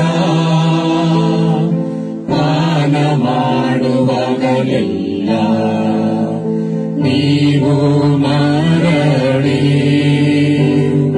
ಬರುವ ತನಕ ನಿಮ್ಮ ಮರಣವನ್ನು ಸಾರುತ್ತೇವೆ. ಆದುದರಿಂದ ಪ್ರಭು, ನಿಮ್ಮ ಸಮ್ಮುಖದಲ್ಲಿ ನಿಂತು ಸೇವೆ ಸಲ್ಲಿಸಲು ನಮ್ಮನ್ನು ಯೋಗ್ಯರೆಂದು ಪರಿಗಣಿಸಿದ್ದಕ್ಕಾಗಿ ನಿಮಗೆ ಕೃತಜ್ಞತೆ ಸಲ್ಲಿಸುತ್ತೇವೆ.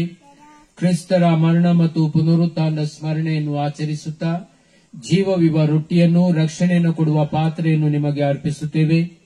ಕ್ರಿಸ್ತರ ಶರೀರ ಮತ್ತು ರಕ್ತದಲ್ಲಿ ಪಾಲ್ಗೊಳ್ಳುವ ನಮ್ಮನ್ನು ಪವಿತ್ರಾತ್ಮರು ಒಂದುಗೂಡಿಸಬೇಕೆಂದು ನಿಮ್ಮನ್ನು ವಿನಯದಿಂದ ಬೆನ್ನಯಿಸುತ್ತೇವೆ.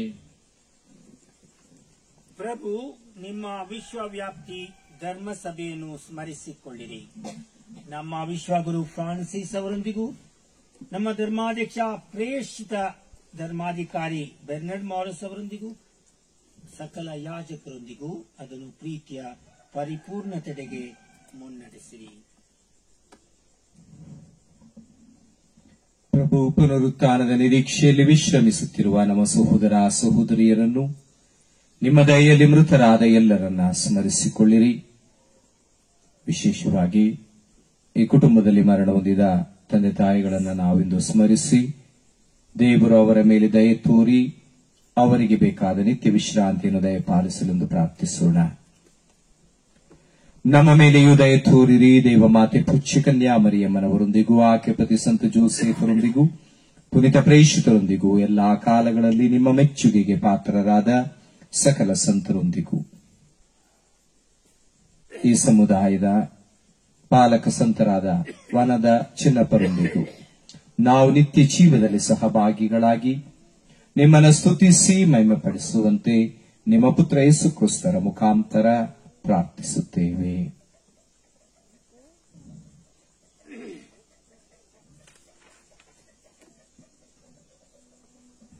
ಇವರ ಮುಖಾಂತರವು ಇವರೊಂದಿಗೂ ಇವರಲ್ಲಿಯೂ ಸರ್ವಶಕ್ತ ತಂದೆಯಾದ ದೇವರೇ,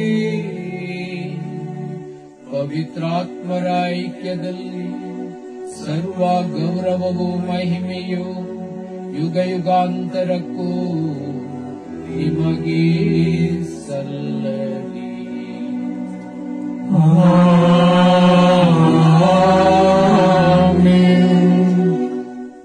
ಸ್ವರ್ಗದಲ್ಲಿರುವ ನಮ್ಮ ತಂದೆಯೇ, ನಿಮ್ಮ ನಾಮವೆಂದು ಪ್ರಾರ್ಥಿಸುತ್ತೇವೆ.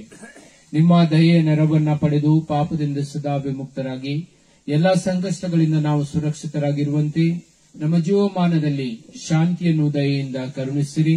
ನಾವು ಸ್ವರ್ಗಾನಂದವನ್ನು ನಮ್ಮ ರಕ್ಷಕ ಯೇಸು ಕ್ರಿಸ್ತರ ಆಗಮನವನ್ನು ನಿರೀಕ್ಷಿಸುತ್ತಿದ್ದೇವೆ. ಏಕೆಂದರೆ ರಾಜ್ಯಭಾರವೂ ಅಧಿಕಾರವೂ ಮಹಿಮೆಯೂ ಯುಗಾಂತರಕ್ಕೂ ನಿಮ್ಮದೇ. ಪ್ರಭು ಯೇಸು ಕ್ರಿಸ್ತರೇ, ನಿಮ್ಮ ಪ್ರೇಷಿತರಿಗೆ ನಿಮಗೆ ಶಾಂತಿ ಬಿಟ್ಟು ಹೋಗುತ್ತೇನೆ, ನನ್ನ ಶಾಂತಿಯನ್ನೇ ನಿಮಗೆ ಕೊಡುತ್ತೇನೆ ಎಂಬುದಾಗಿ ಹೇಳಿದ್ದೀರಿ. ನಮ್ಮ ಪಾಪಗಳನ್ನು ಲಕ್ಷಿಸದೆ ನಿಮ್ಮ ಧರ್ಮಸಭೆಯ ವಿಶ್ವಾಸವನ್ನು ವೀಕ್ಷಿಸಿರಿ. ಅದಕ್ಕೆ ನಿಮ್ಮ ಚಿತ್ತದ ಪ್ರಕಾರ ಶಾಂತಿಯನ್ನು, ಐಕ್ಯತೆಯನ್ನು ದಯೆಯಿಂದ ದಯಪಾಲಿಸಿರಿ.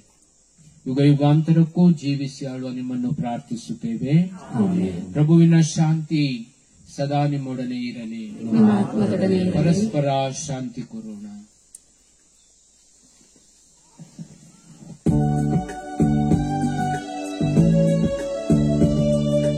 ಲೋಕದ ಪಾಪಗಳನ್ನು ಪರಿಹರಿಸುವ ದೇವರ ಕುರಿಮರಿಯೇ, ನಮಗೆ ದಯೆ ತೋರಿ. ಲೋಕದ ಪಾಪಗಳನ್ನು ಪರಿಹರಿಸುವ ದೇವರ ಕುರಿಮರಿಯೇ, ನಮಗೆ ದಯೆ ತೋರಿ. ಲೋಕದ ಪಾಪಗಳನ್ನು ಪರಿಹರಿಸುವ ದೇವರ ಕುರಿಮರಿಯೇ, ನಮಗೆ ಶಾಂತಿ ನೀಡಿ, ನಮಗೆ ಶಾಂತಿ ನೀಡಿ. ಇಗೂ ನಮ್ಮನ್ನೇ ನಾವು ಪರಿತ್ಯಜಿಸಿ ನಮ್ಮ ದಿನನಿತ್ಯದ ಶಿಲುಬೆ ಆತಂಕಗಳನ್ನು ಹೊತ್ತುಕೊಂಡು ಅವರನ್ನು ಹಿಂಬಾಲಿಸಲು ಕರೆ ನೀಡಿರುವಂತಹ ಹಾಗೂ ಸ್ಫೂರ್ತಿಯಾಗಿ ನಮ್ಮ ಅಂತರಂಗಕ್ಕೆ ಬರಲಿರುವಂತಹ ಪ್ರಭು ಯೇಸು, ಇವರನ್ನು ಈ ಸಂಸ್ಕಾರದಲ್ಲಿ ಸ್ವೀಕರಿಸಲಿಕ್ಕೆ ಅರ್ಹರು. ನಾವು ನಿಜವಾಗಿಯೂ ಭಾಗ್ಯವಂತರು. ಪ್ರಭು, ನಾವು ನನ್ನ ಮನೆಯಲ್ಲಿ ಪ್ರವೇಶಿಸಲು ನಾವು ಪಾತ್ರರಲ್ಲ, ಆದರೆ ತಾವು ಒಂದು ಮಾತು ನುಡಿಯಿರಿ, ನನ್ನ ಆತ್ಮವು ಸ್ವಸ್ಥವಾಗುವುದು. ಅಮರ ಜೀವಿತಕ್ಕೆ ಪ್ರಭುವಿನ ಶರೀರ ಮತ್ತು ರಕ್ತ ನನ್ನನ್ನು ಕಾಪಾಡಲಿ. ಆಮೆನ್.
ಸ್ನೇಹದ ಸ್ಪರ್ಶಕ್ಕೆ ಮಧುರ ನಾಮವಿದು, ನನ್ನ ಮನಸ್ಸಿನ ಭಾವಕ್ಕೆ ಮಿಡಿವನಾದರಿದು. ಸ್ನೇಹದ ಸ್ಪರ್ಶಕ್ಕೆ ಮಧುರ ನಾಮವಿದು, ನನ್ನ ಮನಸ್ಸಿನ ಭಾವಕ್ಕೆ ಮಿಡಿವನಾದವಿದು. ಸಹನೆಯ ಶಾಂತಿಯ ಪ್ರೀತಿಯ ಸವಿದು, ಯೇಸು ನಾಮವದು ನನ್ನ ಸ್ನೇಹದ ಸ್ಪರ್ಶಕ್ಕೆ ಮಧುರ ನಾಮವಿದು, ನನ್ನ ಮನಸ್ಸಿನ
ಯೇಸುವಿಗೆ ನನ್ನ ಸ್ನೇಹದ ಸ್ಪರ್ಶಕ್ಕೆ ಮಧುರ ನಾಮವಿದು ನನ್ನ ಮನಸ್ಸಿನ ಭಾವಕ್ಕೆ ಮಿಡಿವ ನಾದವಿದು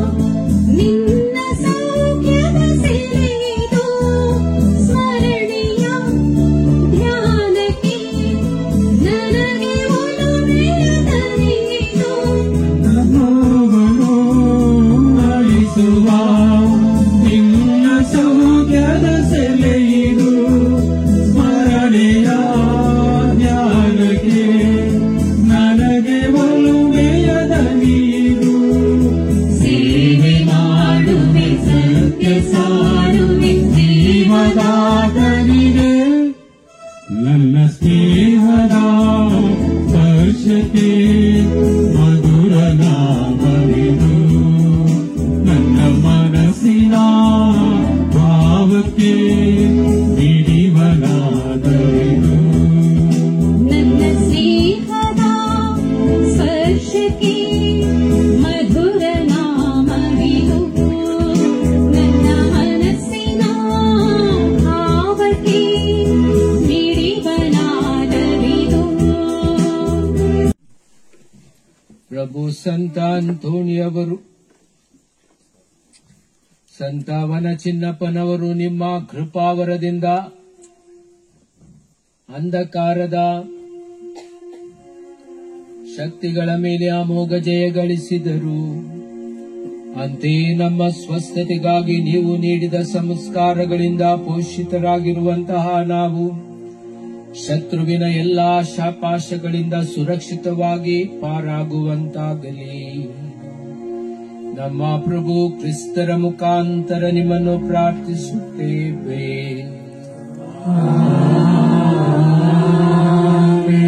ಪ್ರಭು ನಿಮ್ಮೊಡನೆ ಇರಲಿ. ನಿಮ್ಮಾತ್ಮದೊಡನೆಯೂ ಇರಲಿ. ತಲೆಬಾಗಿ ದೇವರ ಆಶೀರ್ವಾದ ಪಡೆಯಿರಿ. ಸಂತರ ಮಹಿಮೆಯಿಂದಲೂ ಆನಂದವೂ ಆದ ದೇವರು ಅವರ ಅತಿಶಯ ಪ್ರಾರ್ಥನೆಗಳ ಮೂಲಕ ನಿಮ್ಮನ್ನು ದೃಢಪಡಿಸಿ ಮಿತಿಯಿಲ್ಲದ ಆಶೀರ್ವಾದಗಳಿಂದ ದೇವರು ನಿಮ್ಮನ್ನು ಹರಸಲಿ. ಸಂತರ ಬಿನ್ನಹಗಳ ಮೂಲಕ ನೆರವಿನಿಂದ ನೀವು ಸಕಲ ಕೇಡುಗಳಿಂದ ಬಿಡುಗಡೆ ಹೊಂದಿ ಅವರ ಪವಿತ್ರ ಜೀವನದ ಆದರ್ಶದಿಂದ ರೂಪಿತಗೊಂಡು ದೇವರ ಮತ್ತು ನೆರೆಹೊರೆಯವರ ಸೇವೆಯಲ್ಲಿ ನೀವು ಸದಾ ನಿರತರಾಗಿರುವಂತಾಗಲಿ. ಪವಿತ್ರ ಧರ್ಮಸಭೆ ತನ್ನ ಮಕ್ಕಳು ನಿರಂತರ ಶಾಂತಿಯಿಂದ ಸ್ವರ್ಗೀಯ ಸದಸ್ಯರ ಸಮೂಹವನ್ನು ಬಂದು ಸೇರುವುದನ್ನು ಕಂಡು ಸಂಭ್ರಮಿಸುತ್ತದೆ. ಅಂತೆಯೇ ನೀವು ಸಹ ಸಕಲ ಸಂತರೊಡನೆ ಸ್ವರ್ಗೀಯ ತಾಯ್ನಾಡಿನ ಆನಂದವನ್ನು ಪಡೆಯುವಂತಾಗಲಿ. ಸರ್ವಶಕ್ತ ದೇವರು ಪಿತಾ, ಸುತ ಮತ್ತು ಪವಿತ್ರಾತ್ಮರು ನಿಮ್ಮೆಲ್ಲರನ್ನು ಆಶೀರ್ವದಿಸಲಿ. ಹೋಗಿ ಬನ್ನಿ, ಪ್ರಭುವಿನ ಶಾಂತಿ ನಿಮ್ಮೊಡನಿರಲಿ. Hallelujah, hallelujah.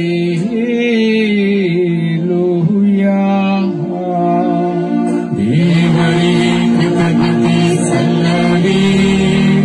Hallelujah, hallelujah.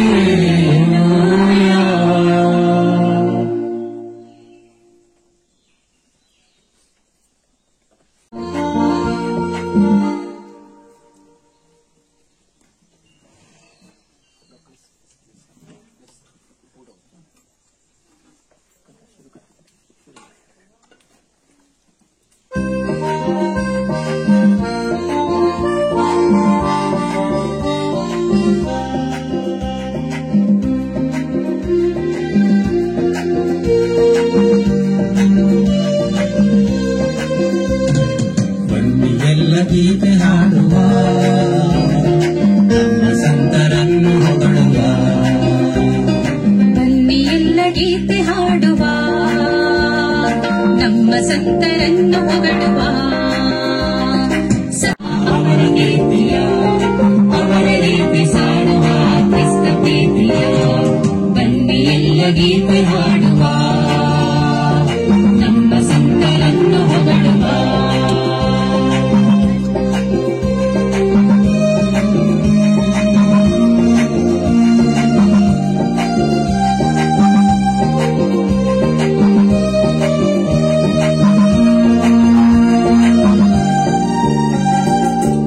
ಧರ್ಮ ತತ್ವ ಪಾಲಿಸಿ ಅನ್ಯ ಜನಗೆ ಸತ್ಯ ಬೋಧಿಸಿ ಕ್ರಿಸ್ತ ಹಾದಿಯಲ್ಲಿ ಸಾಗುತ್ತಾ ಎಲ್ಲ ಕಷ್ಟ ಬಾಧೆ ತಡೆದಿರಿ ನಮ್ಮ ದಿನದ ಶ್ರಮವ ಹರಸಿರಿ ಬರುವ ಎಲ್ಲ ಕಷ್ಟ ಕಳೆಯಿರಿ ಕ್ರಿಸ್ತ ಪ್ರೀತಿಯನ್ನು ತರಿಸಿರಿ ಬನ್ನಿ ಎಲ್ಲ ಗೀತೆ ಹಾಡುವ ನಮ್ಮ ಸಂತರನ್ನು ಹೊಗಳುವ ಬನ್ನಿ ಎಲ್ಲ ಗೀತೆ ಹಾಡುವ ನಮ್ಮ ಸಂತರನ್ನು ಹೊಗಳುವ ಸಂತರನ ಚಿನ್ನಪ್ಪರು ನಮ್ಮಯ ಪಾಲಕರು ಪ್ರಭುವಿನಲ್ಲಿ ನಮಗಾಗಿ ಪ್ರಾರ್ಥಿಸುವರು ನಮ್ಮ ನೋವು ನಲಿಗಳು ನಮ್ಮ ಸಂತರನ್ನು ಹೊಗಳುವ ಬನ್ನಿ ಎಲ್ಲ ಗೀತೆ ಹಾಡುವ ನಮ್ಮ ಸಂತರನ್ನು ಹೊಗಳುವ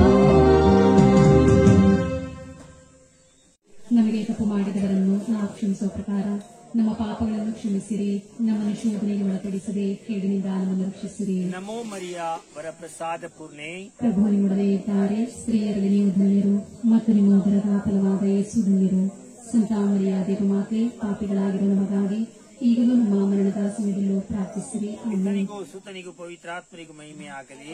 ಆದರಿದ್ದಾಗಿ ಈಗಲೂ ಯಾವಾಗಲೂ ಯುಗಾಂತರಕ್ಕೂ ಆಮೆನ್. ನೀಡಿ ಈ ಹಬ್ಬ ಅತಿ ವಿಜೃಂಭಣೆಯಿಂದ ಸಂತೋಷದಿಂದ ನಾವು ಆಚರಿಸುವಂತೆ ನಮಗೆ ಸಹಕಾರವನ್ನು ನೀಡಿದಂತ ನಮ್ಮ ಧರ್ಮಕೇಂದ್ರದ ಗುರುಗಳಾದ ಫಾದರ್ ಅರುಳ್ ಸೆಲ್ವಕುಮಾರ್ ಅವರಿಗೆ ತುಂಬು ಹೃದಯದ ಧನ್ಯವಾದಗಳನ್ನು ಸಲ್ಲಿಸುತ್ತೇನೆ.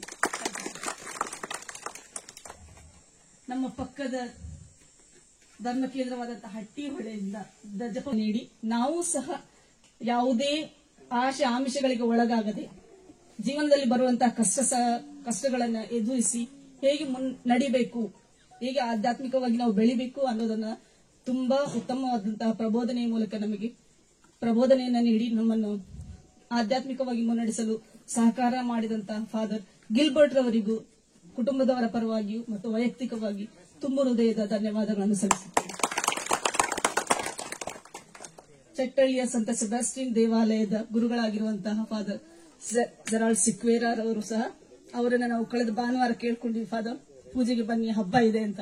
ಅವರು ಎಷ್ಟು ಸಂತೋಷದಿಂದ ಬರ್ತೀನಿ ನಾನು ಅಂತ ಹೇಳಿದ್ರು. ನನಗೆ ತುಂಬಾ ಸಂತೋಷ ಆಯ್ತು ಫಾದರ್, ನಿಮ್ಮ ಒಂದು ಉತ್ಸಾಹ ಕಂಡು ತುಂಬಾ ಧನ್ಯವಾದಗಳು.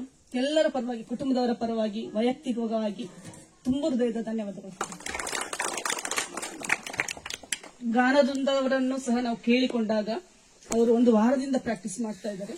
ಅವರೆಲ್ಲರಿಗೂ ಸಹ ತಮ್ಮ ಸಮಯವನ್ನ ನಿಗದಿಪಡಿಸಿ, ಆ ಒಂದು ಪ್ರಾಕ್ಟೀಸ್ಗೆ ಬೇಕಾದಂತ ಸಮಯದ ನಿಗದಿಪಡಿಸಿ ಬೇಕಾದಂತಹ ಹಾಡುಗಳನ್ನ ಯಾವ್ದು ಬೇಕು ಅಂತ ಸಹ ನಮ್ಮ ಹತ್ರ ಕೇಳಿದ್ರು. ಅವರು ಬೇಕು ಅಂತ ಕೇಳಿ ನಾವು ಕಳಿಸಿಕೊಟ್ಟಂತ ಹಾಡನ್ನ ಒಂದು ಸಮಯದಲ್ಲಿ ಎಲ್ಲರನ್ನ ಕರೆದು ಅವರಿಗೆ ಒಂದು ಅಭ್ಯಾಸ ಮಾಡಿಸಿದಂತಹ ಬ್ರದರ್ ಉಪಯಾಜಕರಾಗಿ ಅವರಿಗೆ ತುಂಬ ಹೃದಯದ ಧನ್ಯವಾದಗಳನ್ನು ನಾನು ಅರ್ಪಿಸ್ತೇನೆ.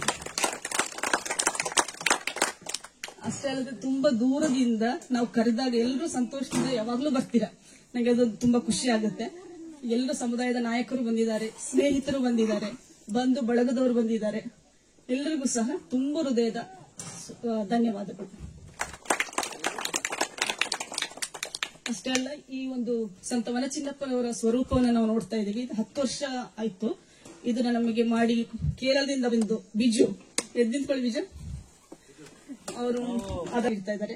ಅಷ್ಟೇ ಅಲ್ಲ, ನಿನ್ನೆ ಅವರು ಕುಮಟದಲ್ಲಿದ್ರು, ಬಂದು ನಿನ್ನೆ ರಾತ್ರಿ ಎಲ್ಲ ಅದಕ್ಕೆ ಪೇಂಟ್ ಮಾಡಿ ಈ ಹಬ್ಬ ಇನ್ನಷ್ಟು ಜೋರಾಗಿ ಮಾಡೋದಕ್ಕೆ ಸಹಕಾರ ನೀಡಿದ್ದಾರೆ.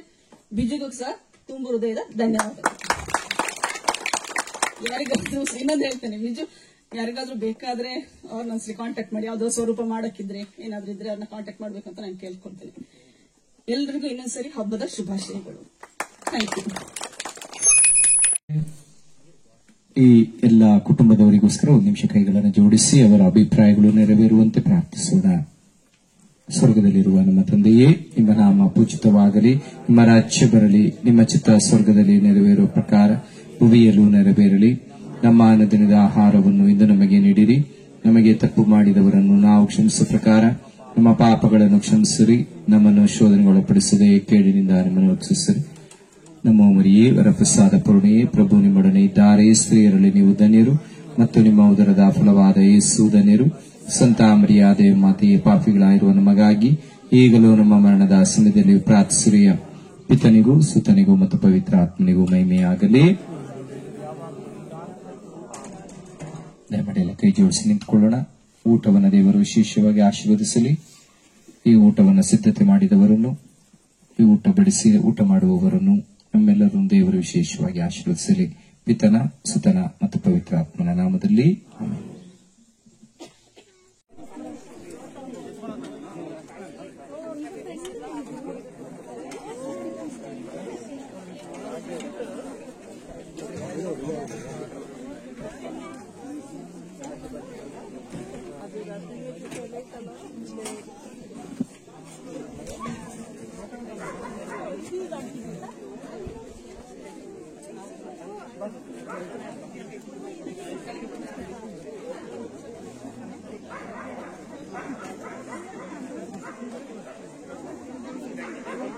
ഞാനും എന്റെ പെണ്ണും.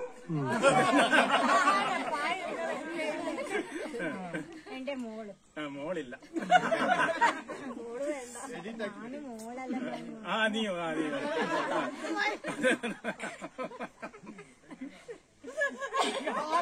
ಓಕೆ, ನೋಡ್ಬಿಟ್ಟವ್ರೆ, ಹಬ್ಬ ಎಲ್ಲ ಮುಗೀತು. ಬಹಳ ಚೆನ್ನಾಗಿ ಆಯಿತು. ನಮ್ಮ ವಾತಾವರಣ ಕೂಡ ಚೆನ್ನಾಗಾಯಿತು. ಇದರೊಂದು ಫೀಲ್ ಮತ್ತೆ ನೀವು ಮತ್ತೆ ಹಬ್ಬ ಕೂಡಿದ ಜನರಿಗೆ ಏನ್ ಹೇಳ್ತೀರಾ? ನಾವಿದು ಪ್ರತಿ ವರ್ಷ ಒಂದು 40-45 ವರ್ಷದಿಂದ ಆಚರಿಸ್ಕೊಂಡು ಬರ್ತಾ ಇದೀವಿ. ಅಂದ್ರೆ ಎಲ್ಲರೂ ಒಂದೇ ತರದಲ್ಲಿ ಬರ್ತಾ ಇದ್ದಾರೆ. ವರ್ಷ ಪ್ರತಿ ಅವರಿಗೆ ಇಷ್ಟ ಆಗುವ ರೀತಿಯಲ್ಲಿ ನಾವು ಅವರಿಗೆ ಹಬ್ಬವನ್ನು ಆಚರಿಸ್ತೀವಿ. ಅವರಿಗೆ ಇಷ್ಟ ಆಯ್ತದೆ, ಹಾಗೆ ನಾವು ಪ್ರತಿ ವರ್ಷ ಹೇಳೋ ರೀತಿಯಲ್ಲಿ ಅವ್ರು ಬರ್ತಾರೆ. ಹಬ್ಬದಲ್ಲಿ ಪಾಲ್ಗೊಂಡು ಅವರು ದಂತವನತೆ ಪುನಃ ಆಶೀರ್ವಾದ ಪಡ್ಕೊಂಡು ನಿಂತಿರ್ತಾರೆ. ಈಗ ಅವರಿಗೆಲ್ಲರಿಗೂ ಒಂದೇ ಮಾತಿನಲ್ಲಿ ಥ್ಯಾಂಕ್ಸ್ ಹೇಳ್ತೀರಾ? ಹೌದು, ಬಂದವರಿಗೆಲ್ರಿಗೂ ನಮ್ಮ ಕೃತಜ್ಞತೆಗಳು, ಮತ್ತೆ ಬಂದಿದ್ದಕ್ಕೆ ಅವರಿಗೆಲ್ರಿಗೂ ವಂದನೆಗಳು. ಧನ್ಯವಾದ. ತುಂಬಾ ಸಂತೋಷ.